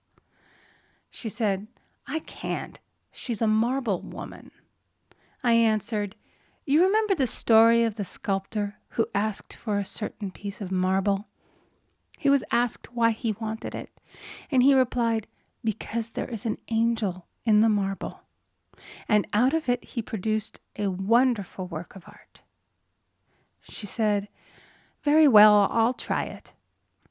A week later she came back and said, "I did what you told me, and now the woman is very kind," and took me out in her car. People are sometimes filled with remorse for having done someone an unkindness, perhaps years ago. If the wrong cannot be righted, its effect can be neutralized by doing someone a kindness in the present. "This one thing I do, forgetting those things which are behind, and reaching forth unto those things which are before." Sorrow, regret, and remorse tear down the cells of the body and poison the atmosphere of the individual. A woman said to me in deep sorrow, "Treat me to be happy and joyous, for my sorrow makes me so irritable with the members of my family that I keep making more karma." I was asked to treat a woman who was mourning for her daughter. I denied all belief in loss and separation and affirmed that God was the woman's joy, love, and peace. The woman gained her poise at once, but sent word by her son not to treat any longer because she was so happy it wasn't respectable. So mortal mind loves to hang on to its griefs and regrets. I knew a woman who went about bragging of her troubles, so of course she always had something to brag about. The old idea was, if a woman did not worry about her children, she was not a good mother. Now we know that mother fear is responsible for many of the diseases and accidents which come into the lives of children. For fear pictures vividly the disease or situation feared, and these pictures objectify if not neutralized. Happy is the mother who can say sincerely that she puts her child in God's hands and therefore knows that he is divinely protected. For example, a woman awoke suddenly in the night, feeling her brother was in great danger.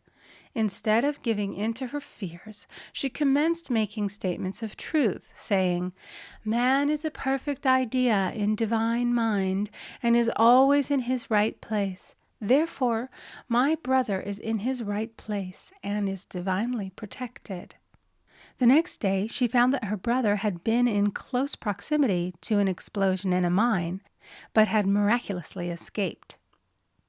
So man is his brother's keeper, in thought, and every man should know that the thing he loves dwells in the secret place of the Most High and abides under the shadow of the Almighty. "There shall no evil befall thee, neither shall any plague come nigh thy dwelling. Perfect love casteth out fear. He that feareth is not made perfect in love. And love is the fulfilling of the law. End of chapter 7. Recording by Amy Conger. The Game of Life and How to Play It by Florence Scovel Shinn.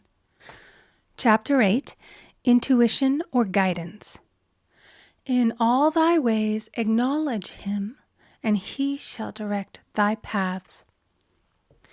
There is nothing too great of accomplishment for the man who knows the power of his word, and who follows his intuitive leads.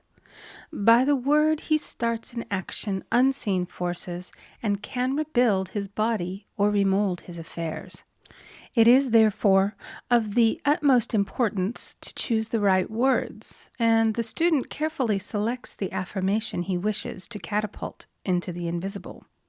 He knows that God is his supply, and that there is a supply for every demand, and that his spoken word releases this supply. Ask, and ye shall receive. Man must make the first move. Draw nigh to God, and he will draw nigh to you. I have often been asked just how to make a demonstration. I reply, speak the word, and then do not do anything until you get a definite lead. Demand the lead, saying, Infinite Spirit, reveal to me the way. Let me know if there's anything for me to do. The answer will come through intuition or hunch, a chance remark from someone, or a passage in a book, etc., etc. The answers are sometimes quite startling in their exactness. For example, a woman desired a large sum of money. She spoke the words, Infinite Spirit, open the way for my immediate supply.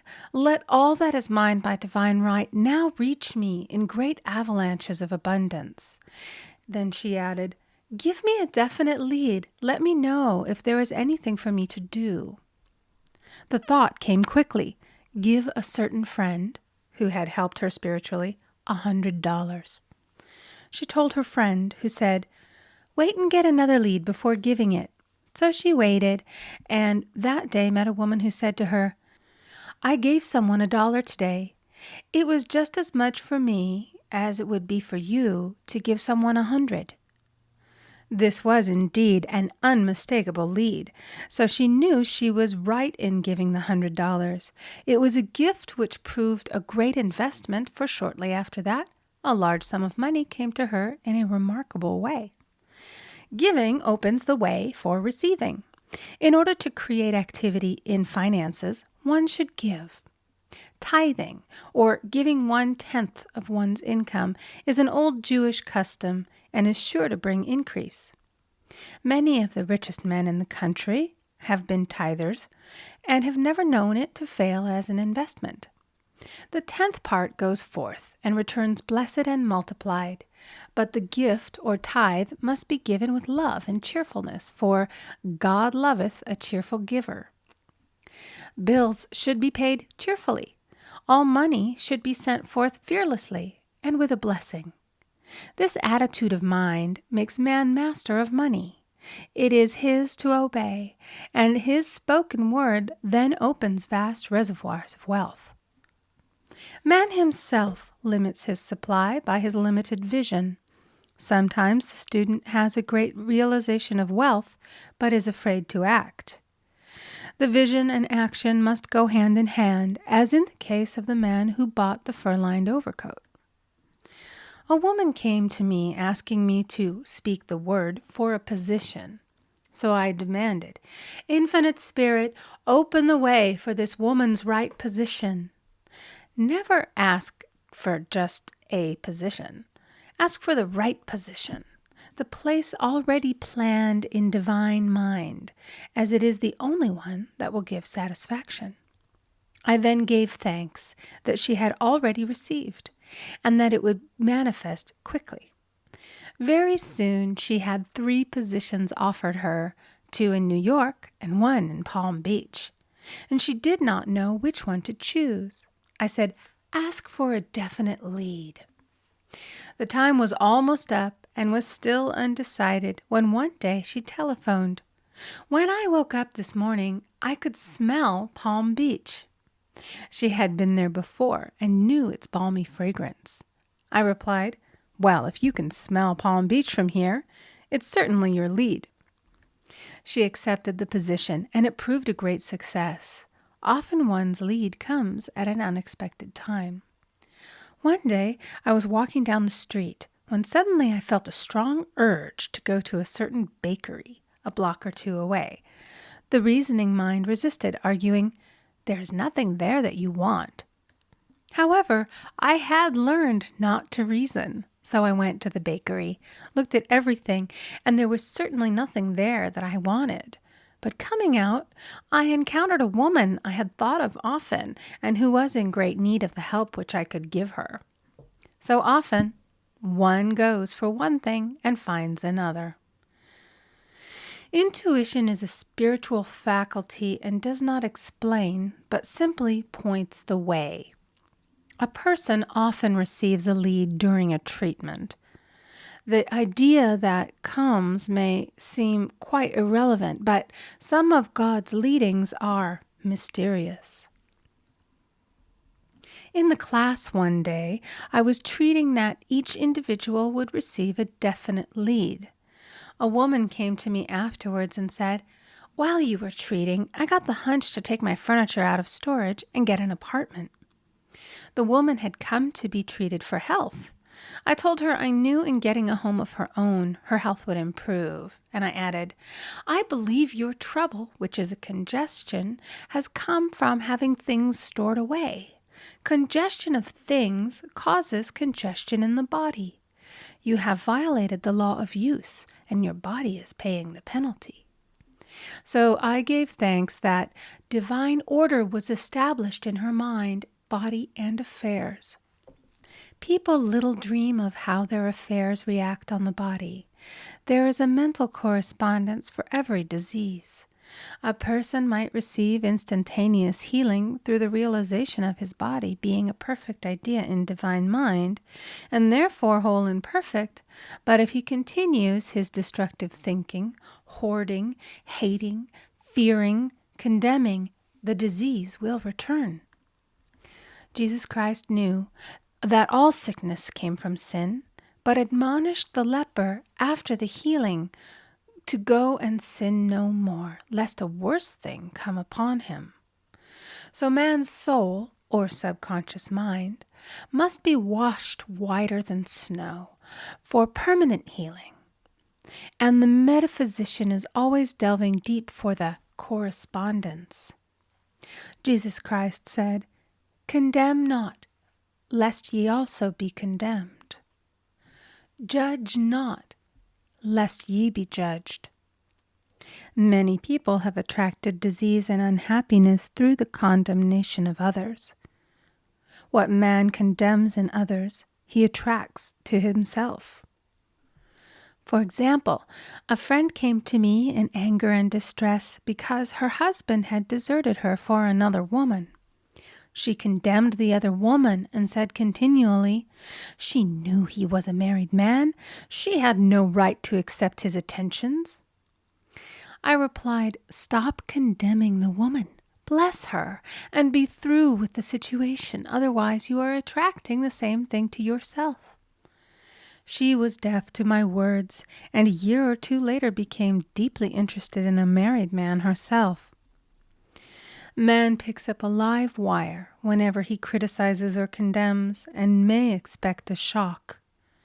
Indecision is a stumbling block in many a pathway. In order to overcome it, make the statement repeatedly, "I am always under direct inspiration. I make right decisions quickly." These words impress the subconscious, and soon one finds himself awake and alert, making his right moves without hesitation. I have found it destructive to look to the psychic plane for guidance, as it is the plane of many minds and not the one mind. As man opens his mind to subjectivity, he becomes a target for destructive forces. The psychic plane is the result of man's mortal thought and is on the plane of opposites. He may receive either good or bad messages. The science of numbers and the reading of horoscopes keep man down the mental or mortal plane, for they deal only with the karmic path. I know of a man who should have been dead years ago according to his horoscope, but he is alive and a leader of one of the biggest movements in this country for the uplift of humanity. It takes a very strong mind to neutralize a prophecy of evil. The student should declare, "Every false prophecy shall come to naught. Every plan my Father in heaven has not planned shall be dissolved and dissipated. The divine idea now comes to pass." However, if any good message has ever been given one, of coming happiness or wealth, harbor and expect it, and it will manifest sooner or later through the law of expectancy. Man's will should be used to back the universal will. I will that the will of God be done. It is God's will to give every man every righteous desire of his heart, and man's will should be used to hold the perfect vision, without wavering. The prodigal son said, "I will arise and go to my father." It is indeed often an effort of the will to leave the husks and swine of mortal thinking. It is so much easier for the average person to have fear than faith. So faith is an effort of the will. As man becomes spiritually awakened, he recognizes that any external inharmony is the correspondence of mental inharmony. If he stumbles or falls, he may know he is stumbling or falling in consciousness. One day, a student was walking along the street, condemning someone in her thoughts. She was saying mentally, "That woman is the most disagreeable woman on earth," when suddenly 3 Boy Scouts rushed around the corner and almost knocked her over.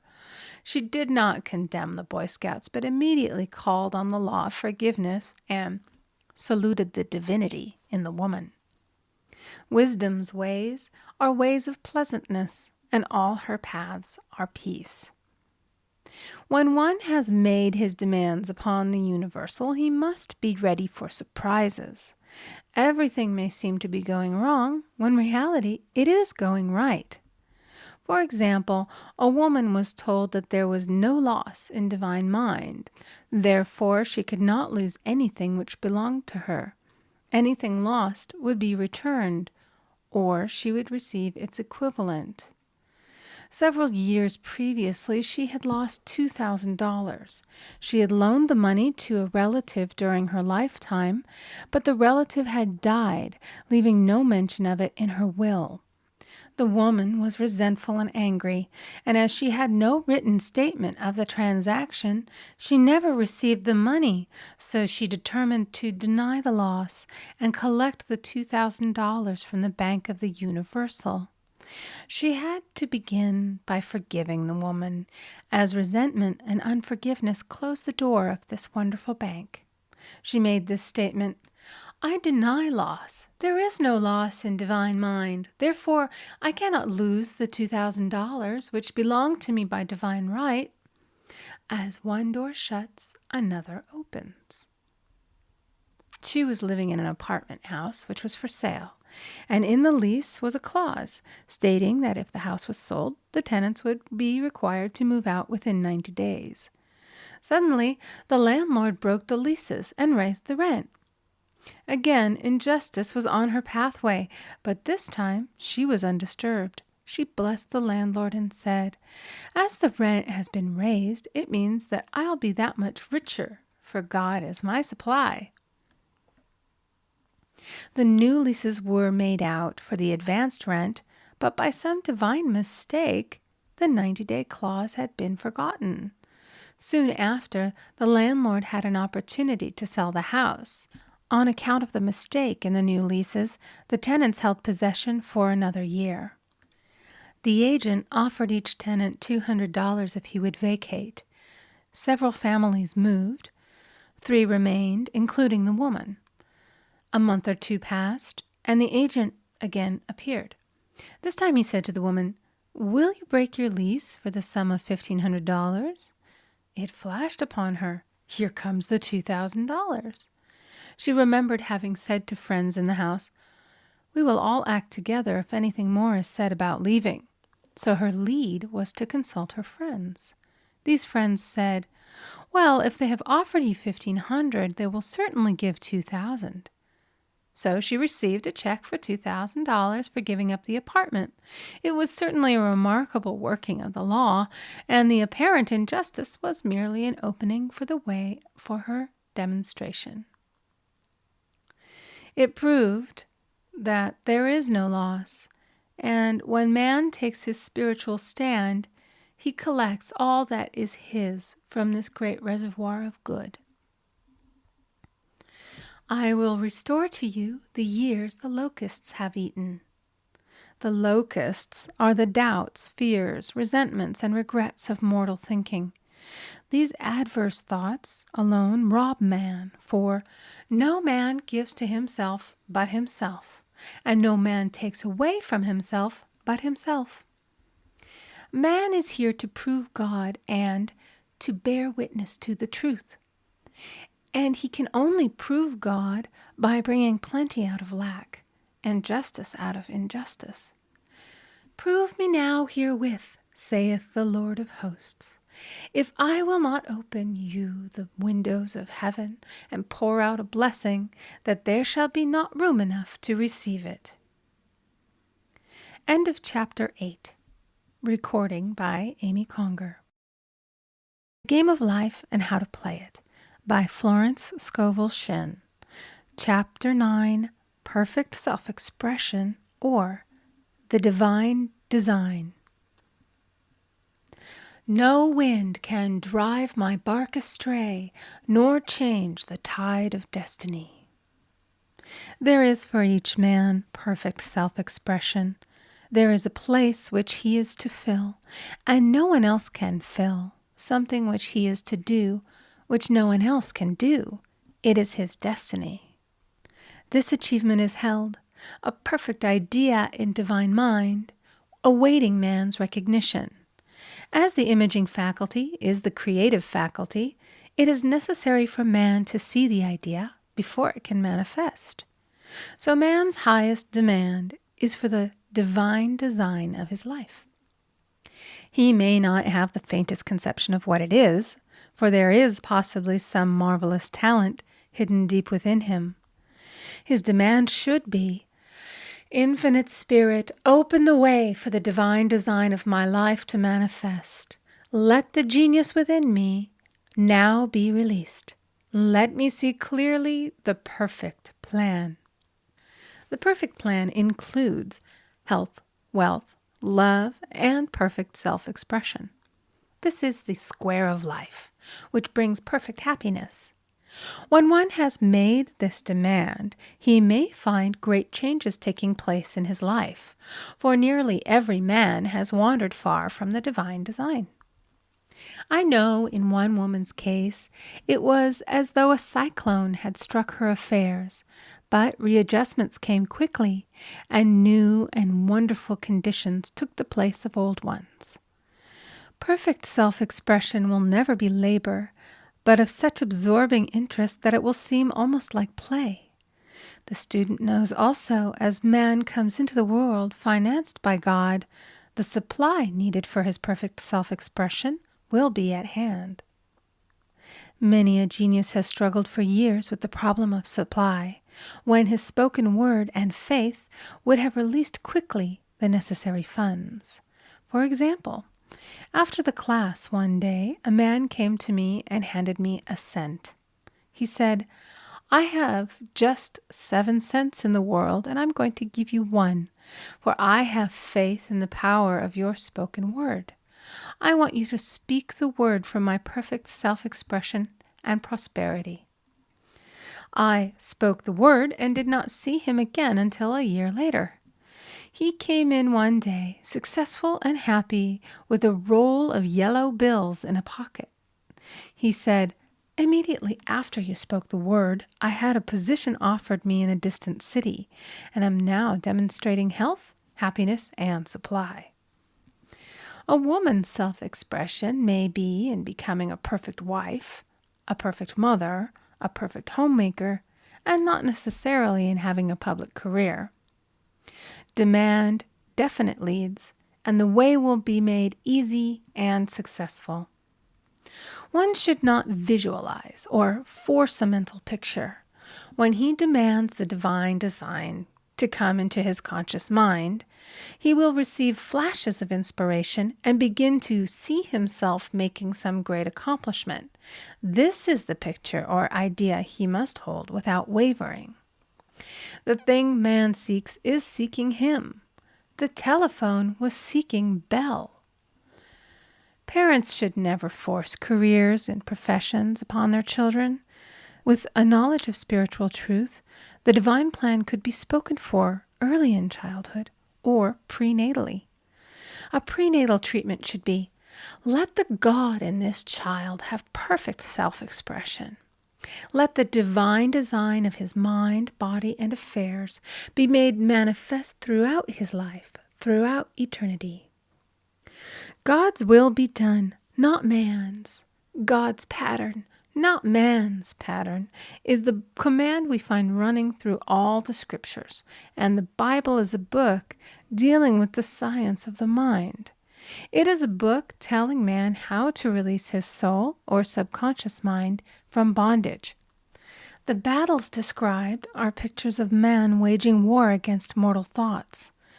A man's foes shall be they of his own household.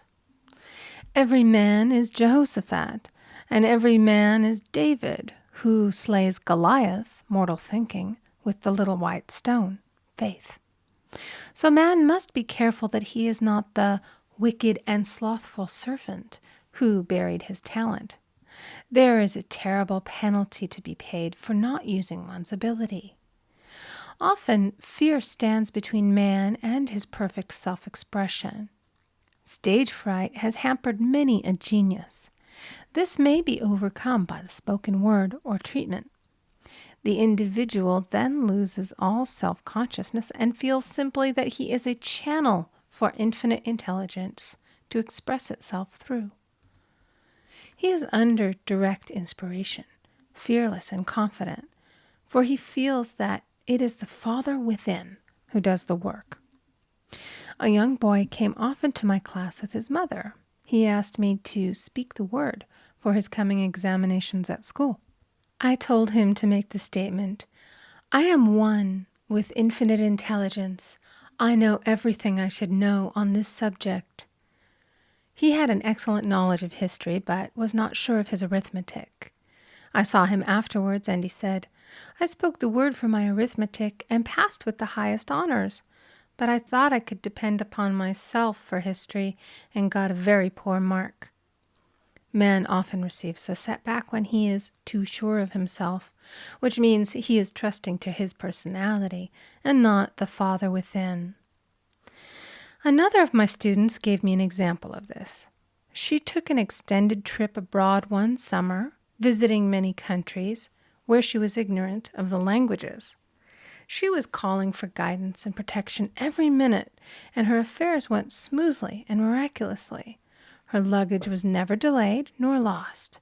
Accommodations were always ready for her at the best hotels, and she had perfect service wherever she went. She returned to New York. Knowing the language, she felt God was no longer necessary, so looked after her affairs in an ordinary manner. Everything went wrong. Her trunks delayed, amid inharmony and confusion.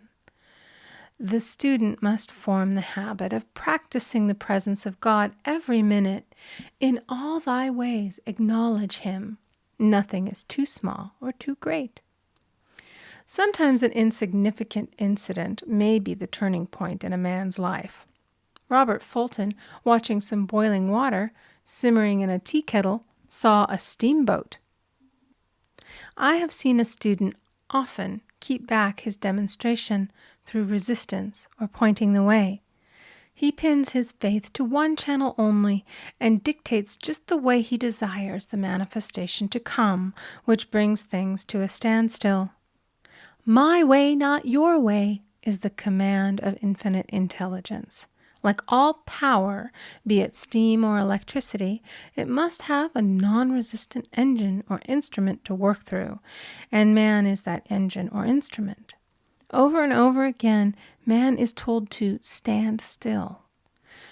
O Judah, fear not, but tomorrow go out against them, for the Lord will be with you.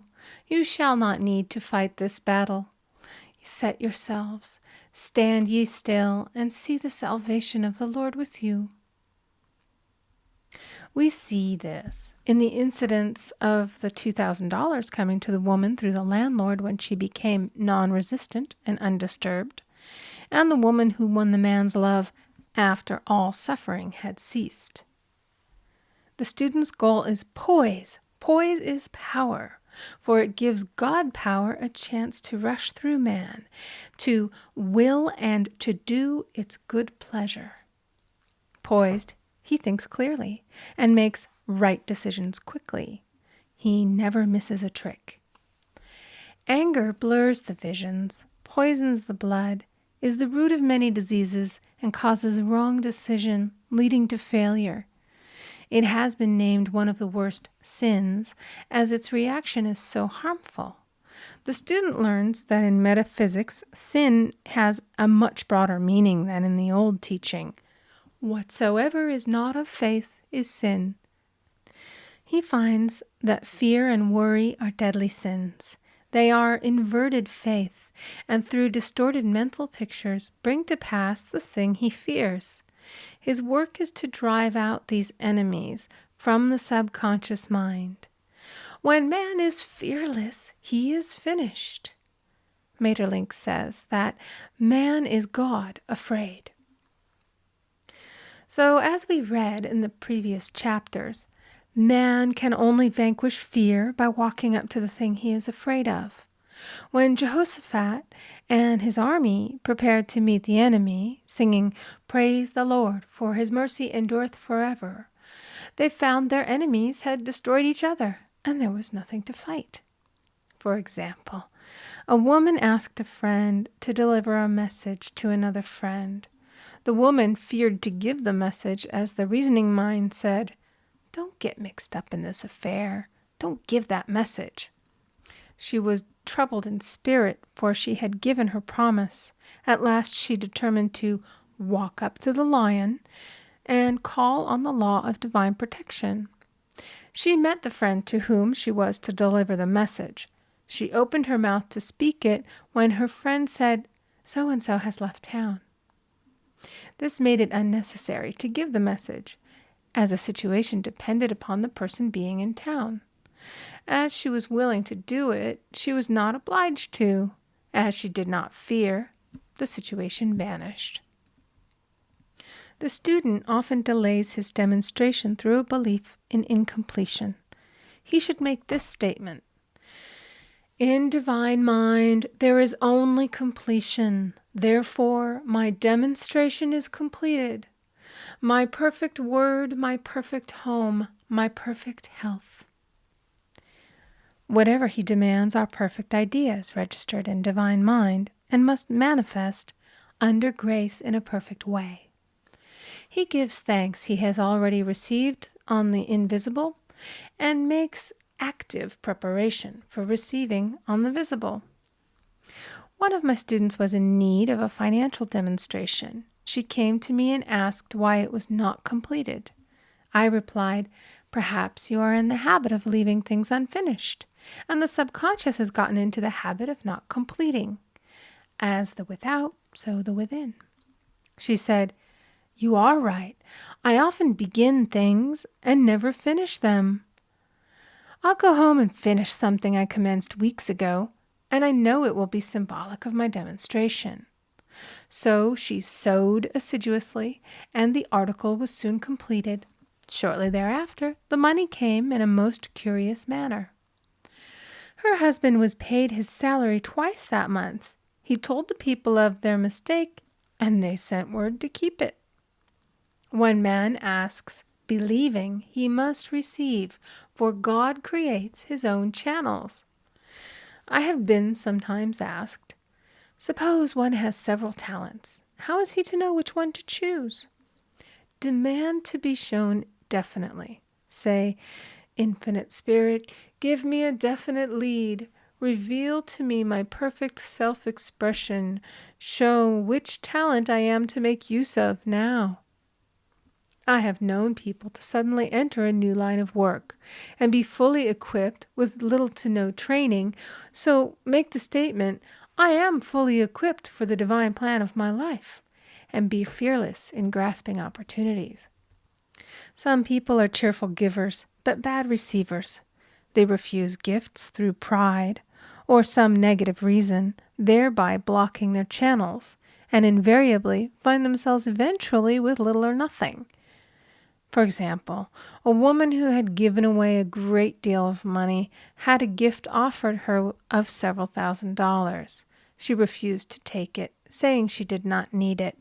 Shortly thereafter, her finances were tied up, and she found herself in debt for that amount. Man should receive gracefully the bread returning to him upon the water. Freely ye have given, freely ye shall receive. There is always the perfect balance of giving and receiving, and though man should give without thinking of returns, he violates law if he does not accept the returns which come to him, for all gifts are from God, man being merely the channel. A thought of lack should never be held over the giver. For example, when the man gave me 1 cent, I did not say, "Poor man, he cannot afford to give me that." I saw him rich and prosperous with his supply pouring in. It was this thought which brought it. If one has been a bad receiver, he must become a good one, and take even a postage stamp if it is given him, and open up his channels for receiving. The Lord loveth a cheerful receiver, as well as a cheerful giver. I have often been asked why one man is born rich and healthy and another poor and sick. Where there is an effect, there is always a cause. There is no such thing as chance. This question is answered through the law of reincarnation. Man goes through many births and deaths until he knows the truth which sets him free. He is drawn back to the earth plane through unsatisfied desire, to pay his karmic debts or to fulfill his destiny. The man born rich and healthy has had pictures in his subconscious mind, in his past life, of health and riches, and the poor and sick man of disease and poverty. Man manifests, on any plane, the sum total of his subconscious beliefs. However, birth and death are man-made laws, for the wages of sin is death. The Adamic fall in consciousness through the belief in 2 powers. The real man, spiritual man, is birthless and deathless. He was never born and has never died. As he was in the beginning, he is now and shall ever be. So through the truth, man is set free from the law of karma, sin, and death, and manifests the man made in his image and likeness. Man's freedom comes through fulfilling his destiny, bringing into manifestation the divine design of his life. His Lord will say unto him, "Well done, thou good and faithful servant. Thou hast been faithful over a few things. I will make thee ruler over many things," death itself. "Enter thou into the joy of thy Lord, eternal life."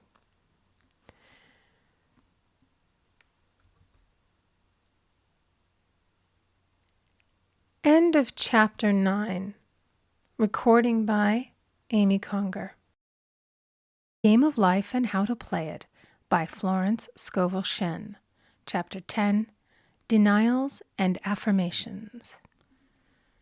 Thou shalt also decree a thing, and it shall be established unto thee. All the good that is to be made manifest in man's life is already an accomplished fact in divine mind, and is released through man's recognition or spoken word. So he must be careful to decree that only the divine idea be made manifest, for often he decrees through his idle words failure or misfortune.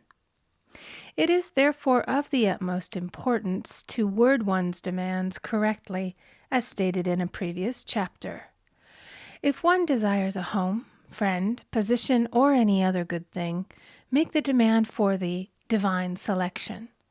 For example, Infinite Spirit, open the way for my right home, my right friend, my right position.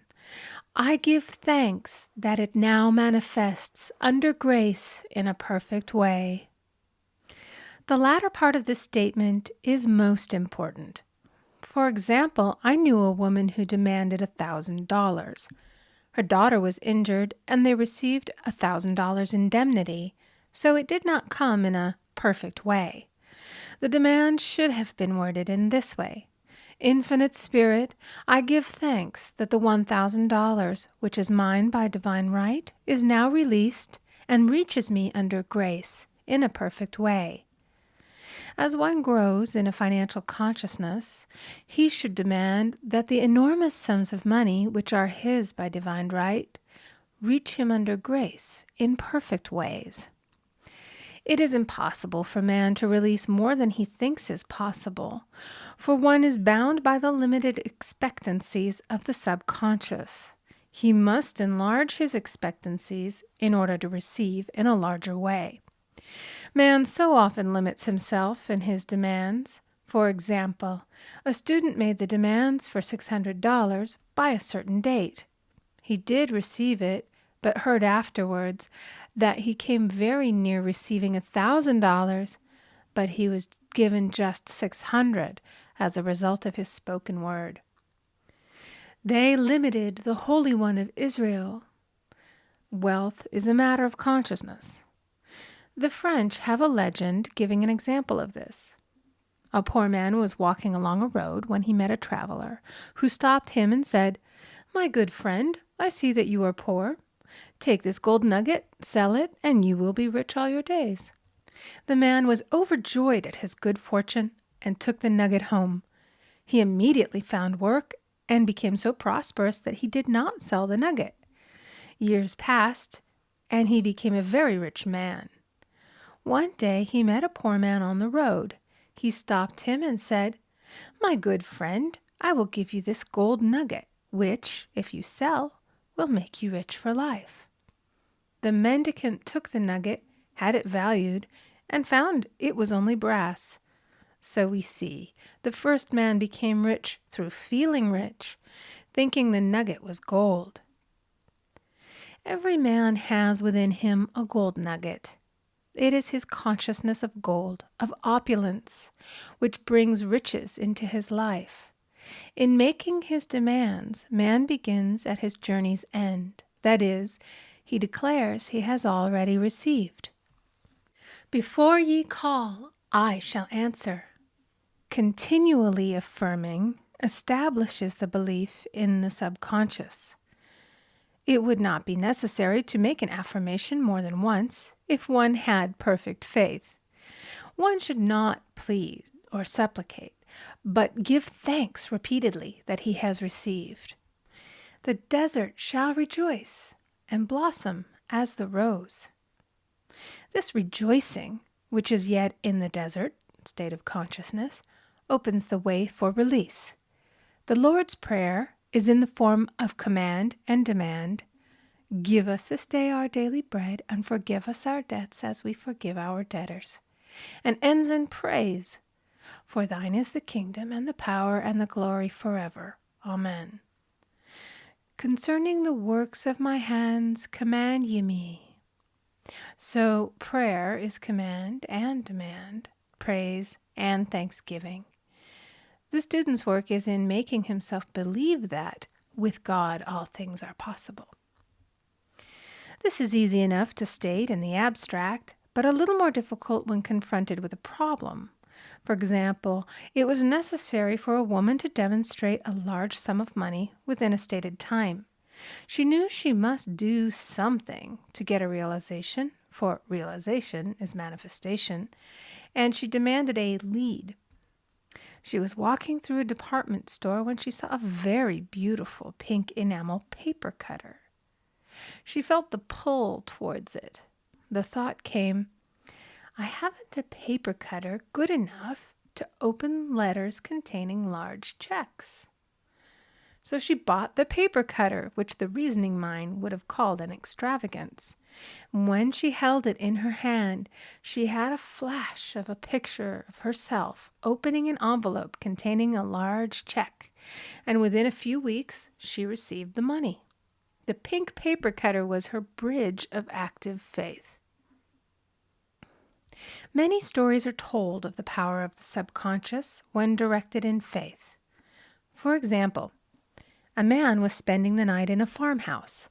The windows of the room had been nailed down, and in the middle of the night he felt suffocated and made his way in the dark to the window. He could not open it, so he smashed the pane with his fist, drew in draughts of fine fresh air, and had a wonderful night's sleep. The next morning he found he had smashed the glass of a bookcase, and the window had remained closed during the whole night. He had supplied himself with oxygen simply by his thought of oxygen. When a student starts out to demonstrate, he should never turn back. Let not that man who wavers think that he shall receive anything of the Lord. A student once made this wonderful statement. When I ask the Father for anything, I put my foot down and I say, Father, I'll take nothing less than I've asked for, but more. So man should never compromise. Having done all, stand. This is sometimes the most difficult time of demonstrating. The temptation comes to give up, to turn back, to compromise. He also serves who only stands and waits. Demonstrations often come at the 11th hour because man then lets go, that is, stops reasoning, and infinite intelligence has a chance to work. Man's dreary desires are answered drearily, and his impatient desires long delayed or violently fulfilled. For example, a woman asked me why it was she was constantly losing or breaking her glasses. We found she often said to herself and others with vexation, I wish I could get rid of my glasses. So her impatient desire was violently fulfilled. What she should have demanded was perfect eyesight, but what she registered in the subconscious was simply the impatient desire to be rid of her glasses, so they were continually being broken or lost. Two attitudes of mind cause loss. Depreciation, as in the case of the woman who did not appreciate her husband, or fear of loss, which makes a picture of loss in the subconscious. When a student is able to let go of his problem, cast his burden, he will have instantaneous manifestation. For example, a woman was out during a very stormy day, and her umbrella was blown inside out. She was about to make a call on some people whom she had never met, and she did not wish to make her first appearance with a dilapidated umbrella. She could not throw it away, as it did not belong to her. So in desperation, she exclaimed, Oh God, you take charge of this umbrella. I don't know what to do. A moment later, a voice behind her said, Lady, do you want your umbrella mended? There stood an umbrella mender. She replied, Indeed I do. The man mended the umbrella while she went into the house to pay her call, and when she returned, she had a good umbrella. So there is always an umbrella mender at hand on man's pathway when one puts the umbrella or situation in God's hands. One should always follow a denial with an affirmation. For example, I was called on the phone late one night to treat a man whom I had never seen. He was apparently very ill. I made the statement, I deny the appearance of disease. It is unreal, therefore cannot register in his consciousness. This man is a perfect idea in divine mind, pure substance expressing perfection. There is no time or space in divine mind. Therefore, the word reaches instantly its destination and does not return void.